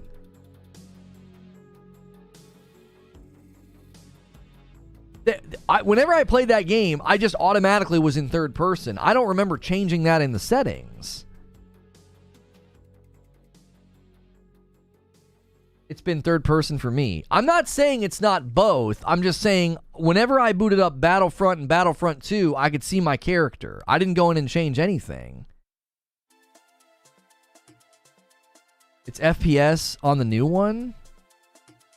It's not. It took me 2 weeks to realize I could play first person, says Vengeance. The default is FPS for the low tier characters you normally play as. The Jedi and the hero characters were third person, and the abilities on normal characters. The default is not FPS, says Wheezy. It's literally a button press. Yeah, in any case, however they have it set up, I don't think you would say Battlefront's an FPS. They describe it as an action shooter. If you look at the official wiki definition and how they describe it on their own website, it's an action shooter. So it would be weird to suddenly describe it as an FPS, because it's not an FPS. It's kind of both. Games that have both aren't described as FPSs. There are games right now you can play and you can toggle between third and first, and no one would describe them as as FPS games. You would describe them as shooters, right? So yes, you can have FPS in Steam because it fits that characteristic, right? It's like a single player game can have single player and co-op in Steam. But you wouldn't describe it as a co-op game. You'd say it's a single player game, right? Like Far Cry 6. You would describe Far Cry 6 as a single player game, and yet it's also got co-op listed in Steam, if it's in Steam. You see what I'm saying? So just because Battlefront has FPS elements, no one would describe it as an FPS. That's kind of the purpose of the FPS distinction. Yeah, when you call a game FPS, it's literally always FPS for the most part, right? Like, you're just always in first-person mode. When you're in the first person, it's basically Battlefield with a Star Wars skin, so the normal person wouldn't hard argue this. Is Battlefront a musical instrument? It's sounding like a story game, says Paul. No Shot Respawn does 2 BRs and does a Star Wars BR, right? Well, Paul's saying from the description it sounds like a story game. So yeah, so I would say that Respawn game is likely going to be its own new entity. It's going to be a whole new thing, whole new franchise title IP. I would imagine. Hang on, I got an email here. Okay, no, I was thinking there might be a coffee order. Who did this over here? It was Nave. Our man Nave and Silver Surfer got us started today with 6. It's looking sad over here, chat. Help them out. Help those homies out. If COD isn't exclusively first person, then it's an action shooter. Well, Call of Duty is an FPS, and then it has third person modes. Do you see the difference? Like, we're obviously getting a little bit down here in the weeds, but like, Call of Duty is a first person shooter, and then there's third person modes. It would be like you would call Fortnite a third person game, a third person shooter, and if they introduce a first person mode, which is rumored to be coming, you wouldn't say suddenly that Fortnite's an action shooter. You'd be like, no, it's a third person shooter. It's third person. If suddenly The Division did that, they added a first person mode, you would still say that Division is a third person game, and you wouldn't say, oh, it's an action shooter now. You know, see, you get the point that I'm making? Just because COD has third person mode doesn't mean it's not still an FPS.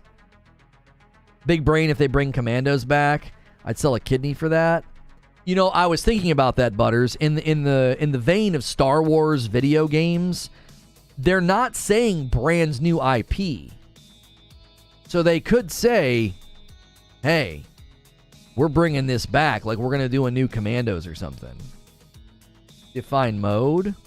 You need me to define mode for you? It's a mode. It's a mode with rule sets and things that you do. Why am I saying this? This feels unnecessary.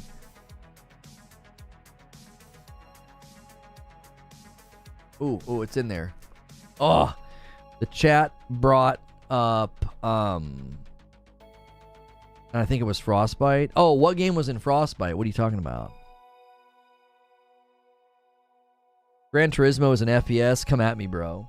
Republic Commandos with the Bad Batch guys would be awesome, says Preacher. I'd say the design intent matters when building the game where the creative decisions made around the majority playing third person or first. Yeah. Because it's going to affect everything. It's going to affect level design, combat, enemies, the way enemies attack you. You know what I mean? Most games are a mix between genres. It gets confusing if you try to define a game with a single element. No. Now you're moving goalposts to another discussion. In the realm of classifying or describing a game as an FPS, okay, there's no blend of genres in lots of games. There aren't. If they describe their game as an FPS, Titanfall 2, well, but you can get in the Titan or ride a Titan, so sometimes it's not first person, it's a blend of genres. No, it's an FPS. You're primarily playing from a first person perspective and shooting stuff. Like, I don't think that's common of a blending of genres. Like, right now when someone describes their game as an FPS, I'm not like, oh, I'm sure there's going to be a blend of third-person genre in there, or action-adventure combat. No, it's going to be a first-person shooter. Like, Borderlands describes itself as a first-person shooter. Oh, but you use abilities, and sometimes you're in the third-person perspective. Yeah, but it's still a first-person shooter at its heart.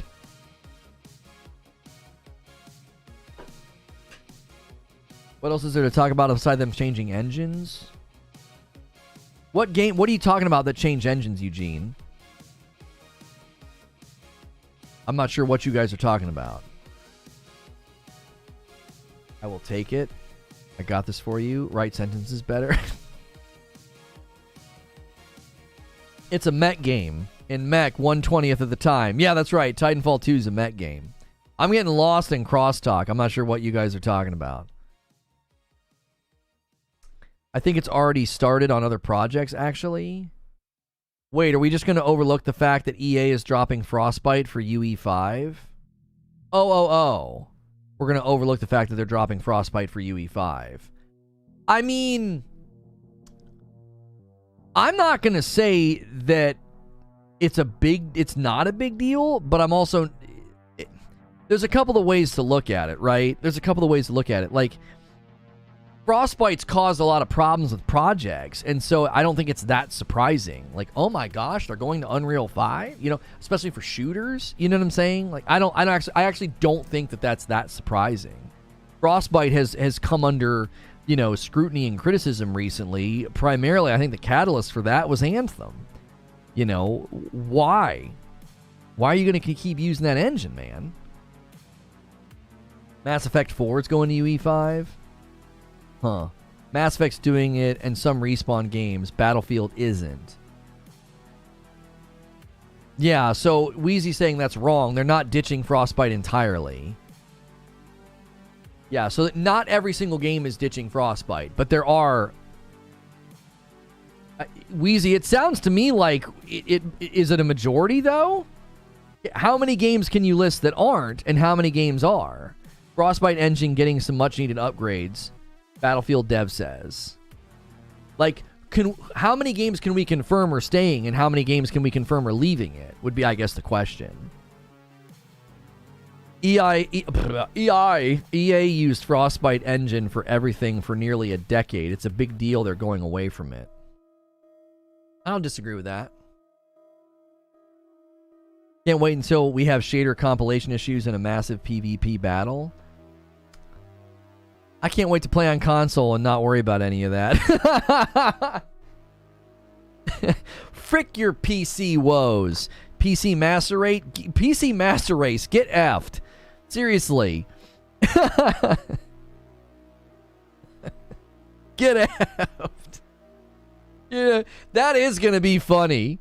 That's totally going to get fun. That's going to be funny to me, is if the industry heavily throws itself behind UE5 and PC continues to have difficulties with it, and suddenly like consoles become like the preferred place for people to play. Like, all these Unreal games, man, I don't know, they just tend to run better on console, bro. My PS5 Pro, I just prefer it. Lono, I don't appreciate your tone. Yeah, well, I don't appreciate you, though. UE can't fix an issue they've had for 20 years. Yeah, I wonder what the issue is, Weez. Like, why haven't they been able to fix it?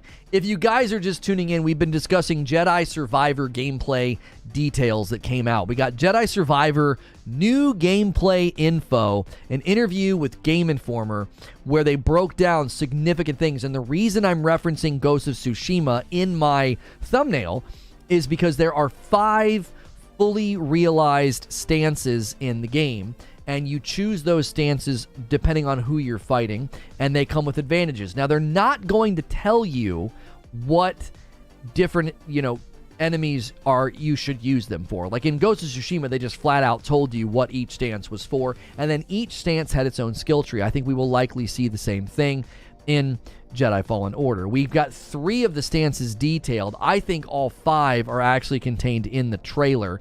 They don't tell us about Twin Blade, which is basically the Darth Maul, and they also don't tell us about the one where he's holding the lightsaber upside down, but it is showcased at least twice in the trailer. So, can we get a rip in chat for Abe? Unreal's overrated.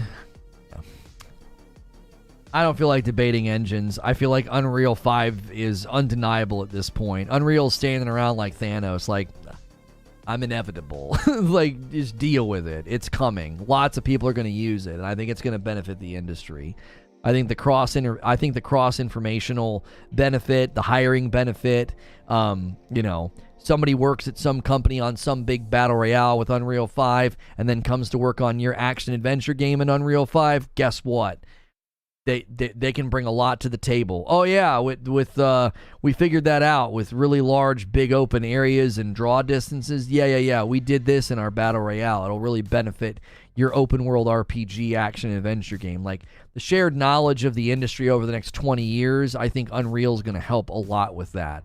You can get all quibbly and angry or nitpicky about issues on PC. I don't give a frick about that. I'm looking at the industry and saying, quit doing all this. We got our engine, you got your engine, we're using this engine, that engine, and the other engine. And then anybody that leaves one company and gets hired by another, you got a whole onboarding process and training. No, I think we're gonna see the benefits of this in 20 years and say, oh my gosh, bandwidth efficiency, development efficiency, hiring efficiency is going to go up for the industry.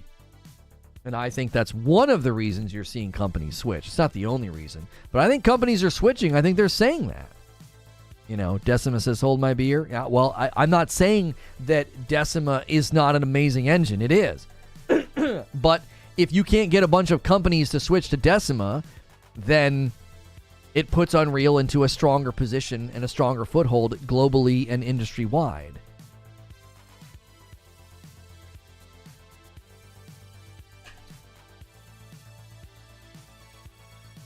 Don't you think those optimization issues will eventually plague us on consoles as well?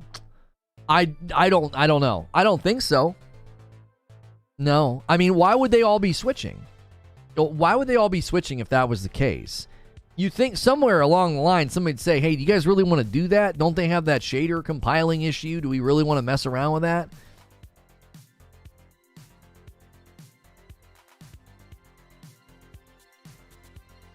RE engine's also pretty good.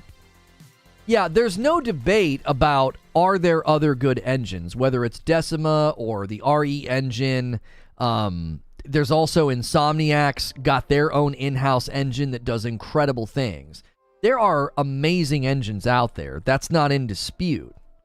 But imagine looking at the trajectory of the industry and saying, all these people are going to Unreal 5. If we go to Unreal 5, think of the hiring pool and how much bigger it will get if we do this. Yeah, we need new people to come work on our project. What are you doing? Oh, Unreal 5. Oh, yes, CD Projekt Red's doing that with all their future product. Coalition's doing it. Hellblade 2, like, there's all these big name titles switching. So what that'll do is that'll ripple down to like B-size, C-size developers as well. They'll say, oh, we will have an easier time hiring people. It's why they're all announcing it. Like, they're not just internally saying, let's switch. They're announcing it. They're like, we are switching to Unreal 5. That's one of the reasons they're doing it. They're going to have an easier time hiring talent. And that, I think that will pay out dividends 10 years from now. You'll have some guy that worked on Hellblade 2 get hired somewhere else. And what he learned and what he knows and what he did will benefit that studio.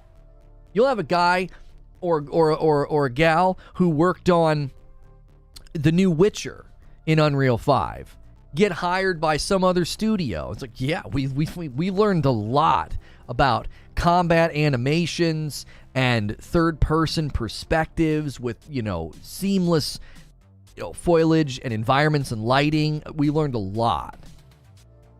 So that shared knowledge is going to be massive, I think. When someone comes from Frostbite and comes and works on Decima, the amount of knowledge they bring to the table is limited by how much those engines have in common as far as like workflow and, how they compile things. So sure, you still bring knowledge to the table when you come from another engine, but it just isn't the same. I mean, look at all the criticism we give Microsoft, and we've had guys in here that work in the industry that have talked about how when you have people leaving the company every 18 months with that contractual thing that that Microsoft does, you have all that knowledge lost. The one guy was saying, he's like, we would lose this art department. We lost them every 18 months. It was terrible. Foliage. Hey, foliage. There you go. Foliage. Most people say foliage. Just like people don't say caramel. They say caramel. Keep asking the man to just say greenery, but he refuses. Listen, if I want to say foliage instead of foliage, that's okay. Just like people say caramel instead of caramel. They just get rid of a letter.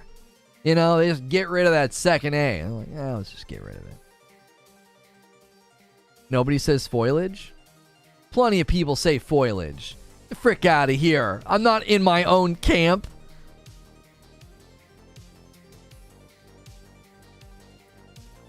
Keep the foliage in my kitchen. Yeah, aluminum, aluminium.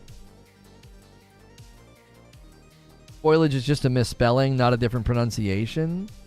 Plenty of people say foliage. I'm not saying that that's the right way to say it. I'm saying people say that. Foliage. A lot of people just say foliage. They just kind of run it together. It just kind of they just kind of take the word and they mash it down. They're removing syllables. Syllables. Your mispronunciation is triggering me. I'm going to keep doing it. I've discussed ambient plant life with many people, and I've never heard foliage before. I bet you it's a Google search. Foliage versus foliage.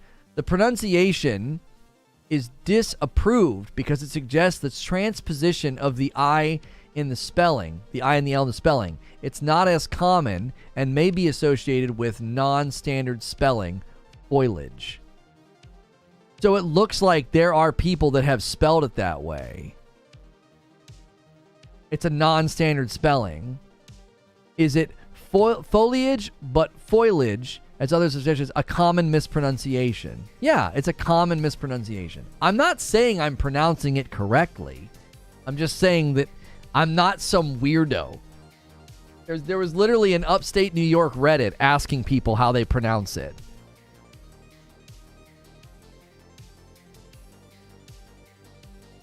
My mom struggled with aluminum, so she would say aluminum, and it helped her be able to say aluminum. Oh, she said aluminium? Oh, she said aluminium, and it helped her say aluminum. You just claimed it was an acceptable alternate pronunciation? Yeah. I still think it's an acceptable alternate pronunciation because you understand what I'm saying. You understand what I'm saying. Like when someone says caramel, you're not like, I don't know what you mean. Are you talking about caramel? You just remove a letter. Yeah, caramel. Like, you're not you don't get all persnickety at, at the dessert shop, which I'm sure you frequent, Zubair. You don't get all persnickety. You don't get all persnickety with the person scooping out your ice cream. It's spelled caramel. If someone says that's a mute point, I know what they mean, but it's completely wrong. Yeah, mute point. Yeah. I'll be excited when devs start utilizing UE5's art tools more, but when they start using the tools to build open world games, I get concerned. It wasn't until someone brought up foliage that I realized it was wrong. Some shots getting fired this morning, that's right. The kidney shot from downtown, didn't see that coming.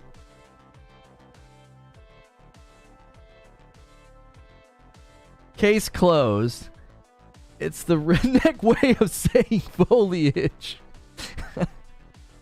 But I'm not even that. My dad can't say electricity. He says electric city. Man, call an electrician. Our electric city is all messing up here. Get him in here. And when he brings his vehicle, make sure he don't park on the street. Get him in the driveway. I'm gonna go practice my guitar. Tell me when it gets here. Are you still doing a preview of the schedule prior to the night? I haven't been seeing the story or the videos. I'm gonna start doing a story. We did a story on Friday and it got like over 2,000 views. So we'll start doing that. The members only videos weren't getting great engagement when I was like, hey guys, this is what we're doing tomorrow. They weren't getting great engagement, and I don't want to spam my members with a members post and a member video every night to basically be like, here's what we're talking about tomorrow. Because 150 of you roughly were watching them. Okay, well, there's 1,400 other people that are going to be like maybe saying, I don't like that constantly pinging me or in my feed. I don't want to turn members off, if that makes sense. So like a daily members lunch break with me is fine. A nightly video hitting your feed that's basically like 2 minutes long saying, hey, here's what we're talking about tomorrow. I don't know about that. I'm showing up either way. It's not like we're coordinating our outfits. Right, but I'm thinking of the new people. Like, right here, we got 6 new members today. I'm thinking of those people. 6 new people being like, why the frick is this channel pinging me every night? Does that make sense? I want new members to feel like it's a great place and they get a lot of value. I don't want membership to feel like a nuisance. Does that make sense? Which, by the way, if you guys have never been here before, if we hit 25 members, I gift 5. We are on a 2.5 week streak with this. We've hit it every day. So if you feel like helping us hit this, you can gift 1, 5, or 10 or 25 members, however much you feel like. If you cannot gift a member or become a member on your own, just watch as often as you can. The more you're here, the more likely you will get a gifted member. Smashing the like button is free. Subscribing is also free. Those are things that help my channel and this video out. So feel free to do those things as well. Why the concern for UE5 and open world games? Game engines can be used to make any type of game. What is needed is additional tools to streamline the data through the engine. Yeah, I mean, when I look at Fortnite and the map and all the things they've done with the map and the big live events that they've done, I happen to think maybe they figured all that out and were able to do all that because Unreal? I don't know. When I look at Fortnite and the stuff that they've done, with big, huge, crazy live events and that map and tons of people running around, and then someone's like, yeah, I don't know about Unreal for open world games. I'm like, I don't know, man. Fortnite just entered the chat.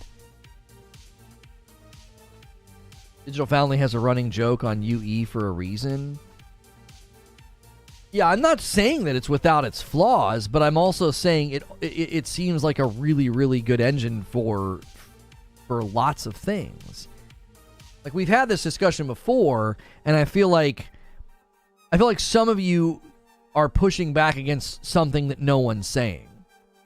Like, UE5 is not the savior of games. No, but it's wowing people, and apparently it's good enough to get lots of companies to switch to it.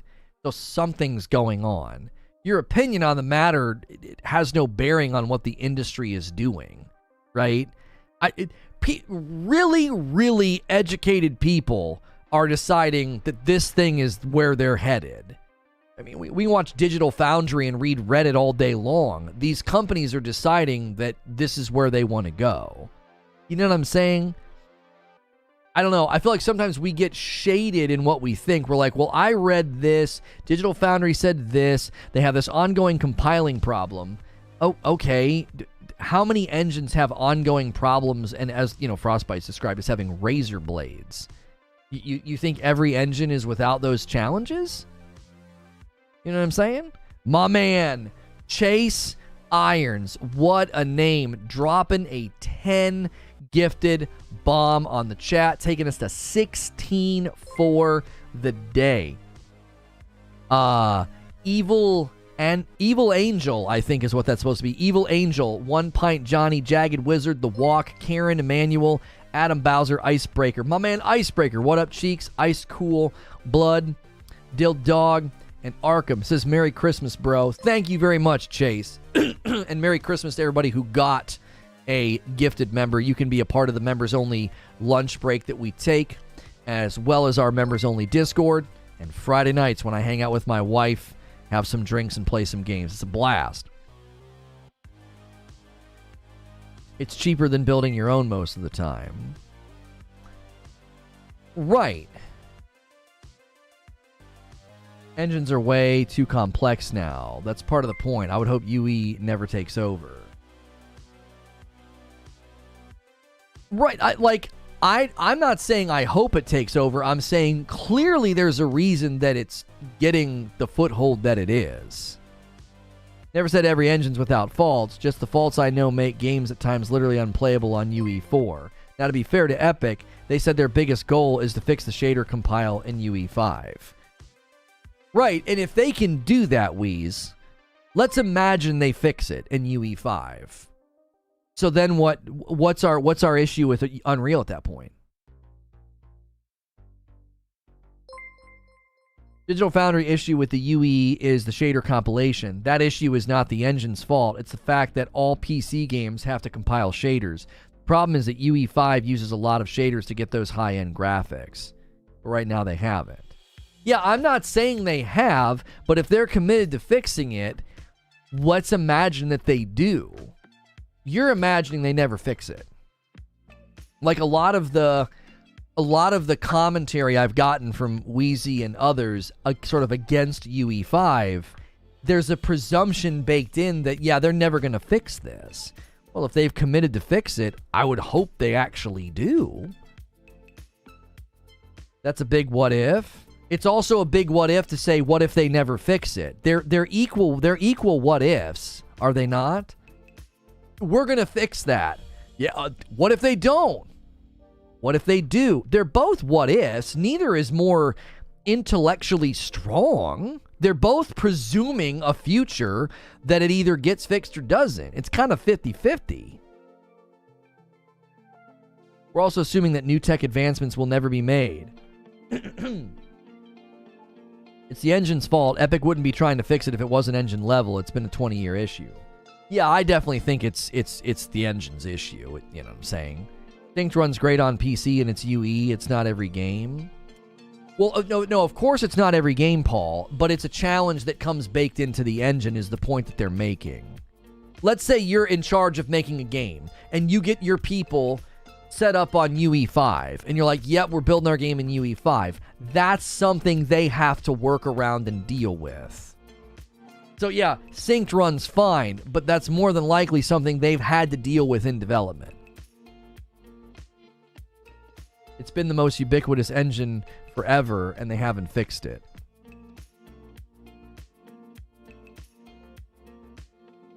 if my aunt... I don't know what you're saying, Brian. Are you doing that thing where you're just saying outlandish, immature things, hoping I react?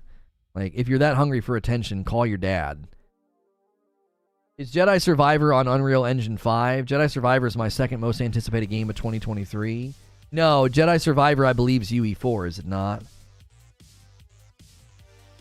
I'm forced to ask those who have a qualified opinion, why are so many devs using and switching to it?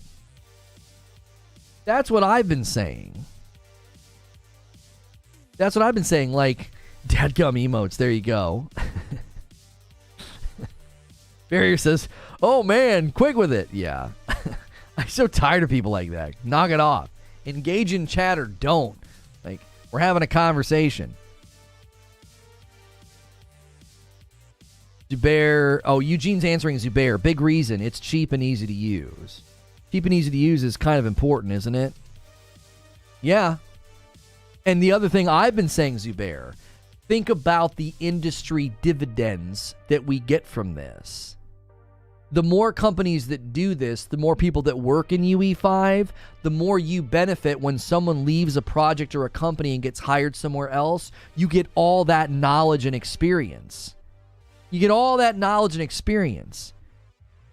It's like a guy that has tons of experience building PC rigs, right? Let's say in the last 5 years, he's gotten really good at it, really educated, and he's excellent in that environment, right? And then you hire him at your company to help put together rigs. You get all of his knowledge and experience. It's not like he goes from building PC rigs to suddenly building, I don't know, furniture. You know what I'm saying? So that's why I'm a big supporter of this. Thank you so much for the $1 tip, Tom Kitt. Yo, good morning, Alex. Jack of all trades, master of none. I don't know if that applies necessarily to engines because it's more about the developers who leverage the tool. Look at Hellblade 2 as an example. Are we going to say that Hellblade 2, on the surface, looks like a jack of all trades, master of none? Does Fortnite look that way? I don't think so.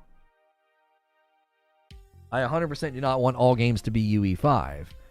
I don't want all games to UE5, but if some of your major developers switch to it, I think that's a big benefit. If you get like CD Projekt Red to switch to it, you get EA switching a lot of their devs to it. I don't know, man. I think that really benefits the industry a lot. One of the things we've consistently talked about in the gaming world is development efficiency. We just debated crunch yesterday. Imagine if there was like an industry-wide efficiency benefit from this, both in the hiring and the onboarding of employees and shipping things to market. Oh no, everyone's using the same engine. It's going to dilute. How? How's it going to dilute everything? Hellblade 2 and Fortnite are in the same dadgum engine. Hellblade 2 and Fortnite are right now in the same engine, and look how different they are.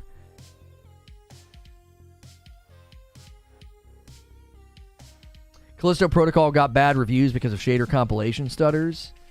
But also got bad reviews because it's not a particularly strong game.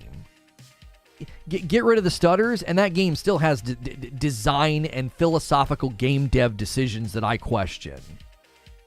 Is that worth it, though? The devs have an easier time making the game, but the player experience suffers because the engine has issues. How do you know our experience is gonna suffer? You're presuming that Hellblade's gonna run like trash? Does Fortnite run like trash? What about Gears? What about the next Witcher? You're assuming I'm gonna have a terrible experience. Why? Why are you assuming that? Look at all the games that have come out recently with performance issues that are not in Unreal. Look at Anthem. Look at Gotham.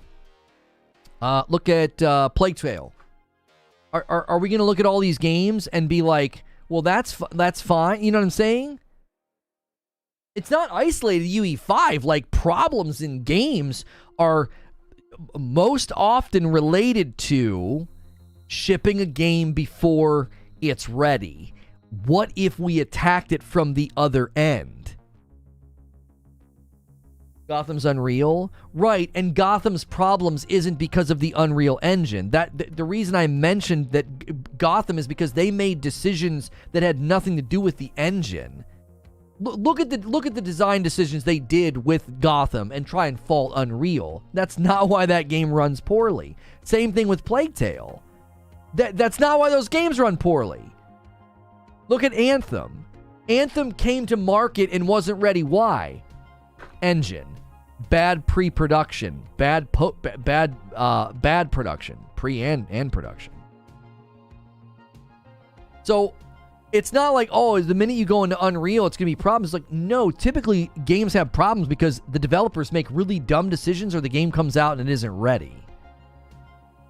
And what if you started to have more efficient development timelines and you're folding in people into your company more efficiently because you've got more people to choose from? You got a deeper talent pool, and a rising tide lifts all boats.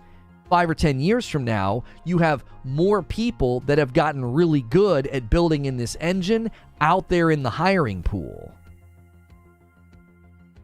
Yeah, Anthem was Frostbite.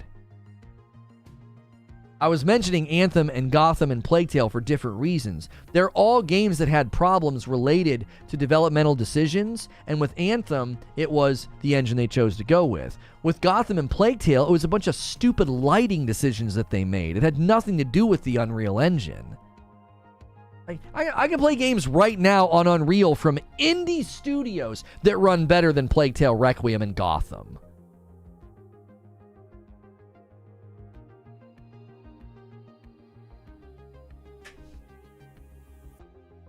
Gotham's problem was trying to do 4-player untethered co-op? No. They made... there's going to be a tell-all one day. They made foundational decisions with lighting that they baked into that game that were absolutely destructive to that game's quality. I don't know what they did, but you can go back and watch my coverage of it. We did all those side-by-side comparisons. They were making lighting changes and detail changes, and it murdered that game's ability to run well. They murdered their own optimization. They want to blame it on untethered co-op. You might have been memeing and being goofy and sarcastic.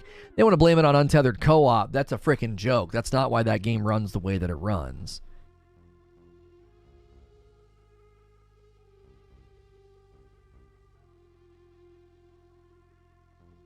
Four-player untethered co-op would dictate all the graphical and detail changes, would it not? No, because it's not a global change.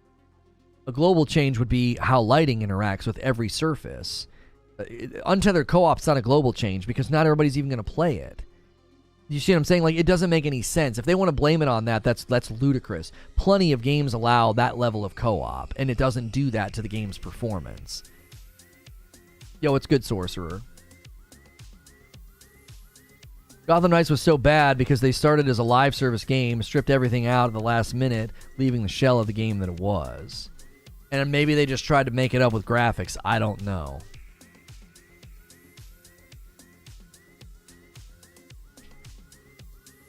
The game's engine's only as good as the programmers using it. My worry would be Epic being able to change the fees for using the engine, and the devs would have no choice. I mean, listen, the fear-mongering angle of like, well, if Epic gets a bunch of people to use the Unreal Engine, they're going to up the fees. Why would they do that? It would be destructive to their own bottom line. Do you know what I'm saying? It would be super destructive to their bottom line to be like, hey, we got a bunch of developers, mid-level, big-level, indie-level, 5-person studios. A bunch of people have switched to Unreal. We're going to increase the fees that we charge people. You know what would happen? They would make a bunch of people stop using their engine because they would be like, we can't afford that. They would immediately lose money. Oh, they'd make it up with the bigger AAA studios. Maybe. I don't find that fear-mongering compelling because it would be destructive to their bottom line. They would have an economic reason to not do that. You've got way too many people that you folded under this engine umbrella. Why would you disrupt that revenue stream to make more money, you might not make more money. You drive a bunch of people off. Once they feel saturated, they'll increase the subscription price. But it's not a subscription price. It's a royalty after you get 1 million. That's the number, right? 1 million. After you make 1 million in sales, it's a royalty. So if some little indie dev, hits 750,000, they don't pay Epic a dime.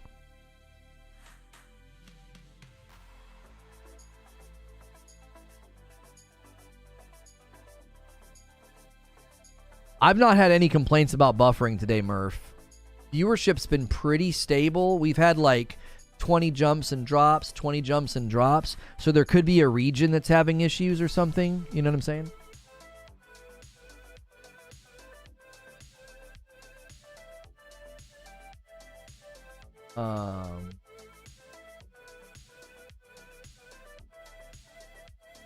Oh, yeah. We have an upload today about the DualSense controller.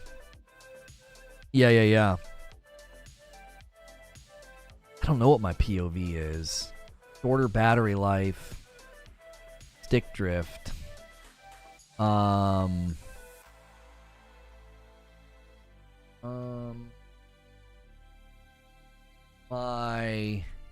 PS5 DualSense Edge controller reaction to the news about the DualSense. Is it 2 words or 1? The DualSense. It's 1 word. About the DualSense Edge battery life. My PS5 DualSense Edge controller reaction to the news about the DualSense Edge battery life is a bit mixed. Also, there will likely still be the chance of a DualSense Edge stick drift situation, but they have offered a unique solution. Is it good or bad? Let's break it down. Okay. There you go. Yeah, we have an upload today about the DualSense Edge controller, battery life, and they have a solution to stick drift. It's interesting. So that upload will be later today.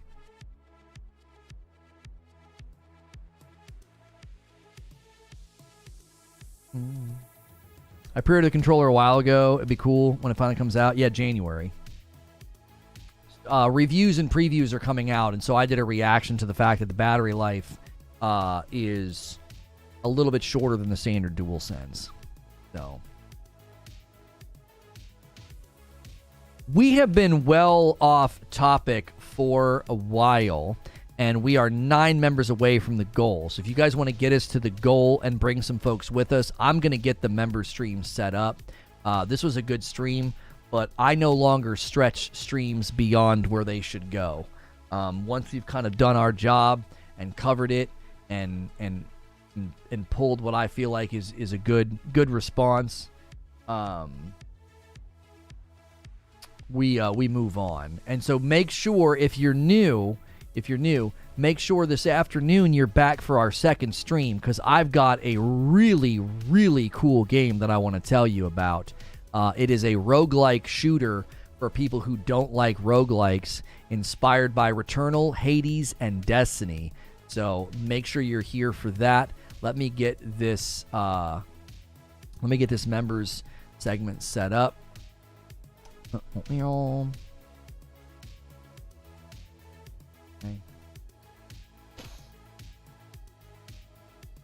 Crimson Desert, nope. Looking forward to this game. See you tomorrow. All right, see you, Alan. Man, Alan is here so much. Can we get some gifted members, man? Let's call our shots here. I guarantee you we can bring some of these gray names with us to the next segment. Let them hang out with us. I guarantee you we can. Let's call our shots here, man. People that have stuck with us for 2 hours. Let's get them. Alan's here all the time. Let me add the redirect to the back end here. The Abyss? Nope. You guys are guessing wrong. Guessed wrong. I switched glasses while your back was turned. No. Let's do that. Hey, 5 gifted members from Cardock rank. Come on, let's do it. Let's do it. I want to see Alan's name. Guys here all of the time. Graydon's going to do some as well. Cardock and Graydon. That is going to push us to 26. That means I have to give 5. Alan, I hope you're still here. I feel like he's going to get one. June Day, Yes BM, Dion K, Toxic Shot, Bjorn Skarsgård, David CB, Infernal, Dillinger, John Smith, The One, Crewfix. Craig is going to take us to 31. Every 25 I have to give 5, so Craig is setting us on to 50. If we hit 50, I got to do it again. Rojo's been talking a lot in chat. Good to see you get one. True Shinobi, Nicholas, Chrono Trigger, Frank Parker. Good to see you, Frank, and Jordan Stevenson. Enjoy the dope badges and emotes. You are dope, and you deserve dope stuff. What are you screenshotting that for, Eugene? What do you see? Hardock, Graydon. So crazy to me that gives go to so many who have them. Oh, yeah. But I think that's kind of good, though. That means it's going to people who are here a lot rather than like some random drive-by. I think they fixed it.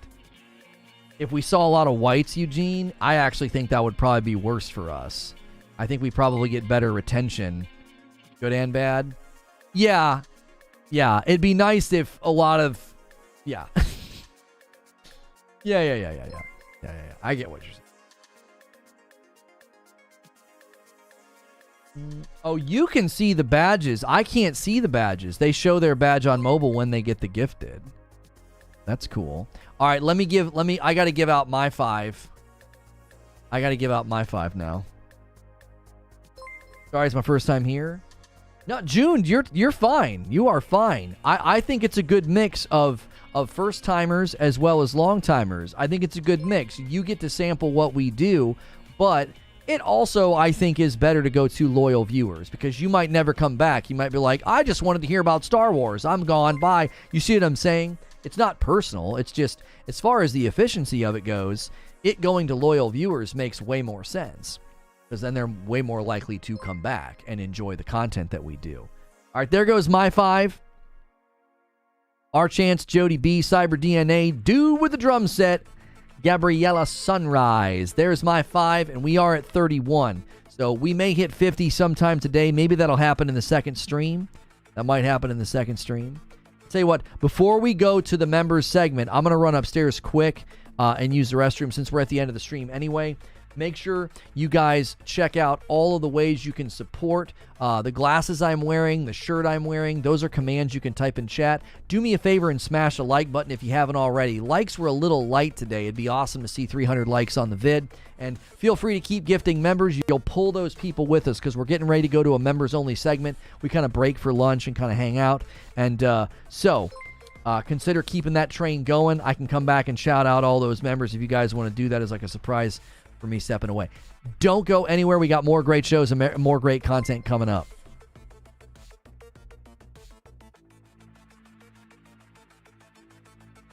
Hey, Lone Wolf, I'm glad that you got it gifted and keep coming back, man. Thank you.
Okay.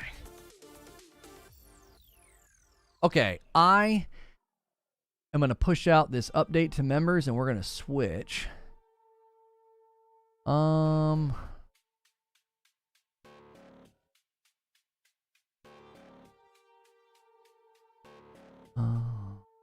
Video.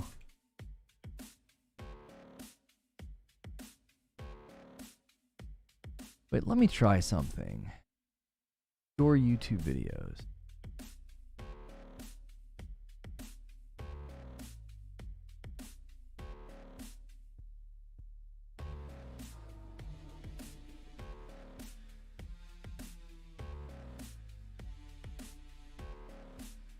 We can kind of treat this as a Wednesday wind down AMA. Post that to all members. We get these thumbnails for these. We've been doing so much. We'll have those soon. Eventually you guys will come and see that members tab, and you'll see like a different thumbnail for the segments that we do. Wednesdays is a little bit just more laid back. So if you prefer to not ride the redirect, you can click the link in chat. Redirect sometimes doesn't work. So you can click the link in chat if you're a member to head to the next segment. If you're not a member, it's only $5 and it's the whole month. That's, 6 segments a week and our Discord. That's a lot of content. It's 24 segments a month for $5. And some of those segments are with my wife, and some of them are right now where we just kind of hang out while I eat my lunch and take a bit of a break.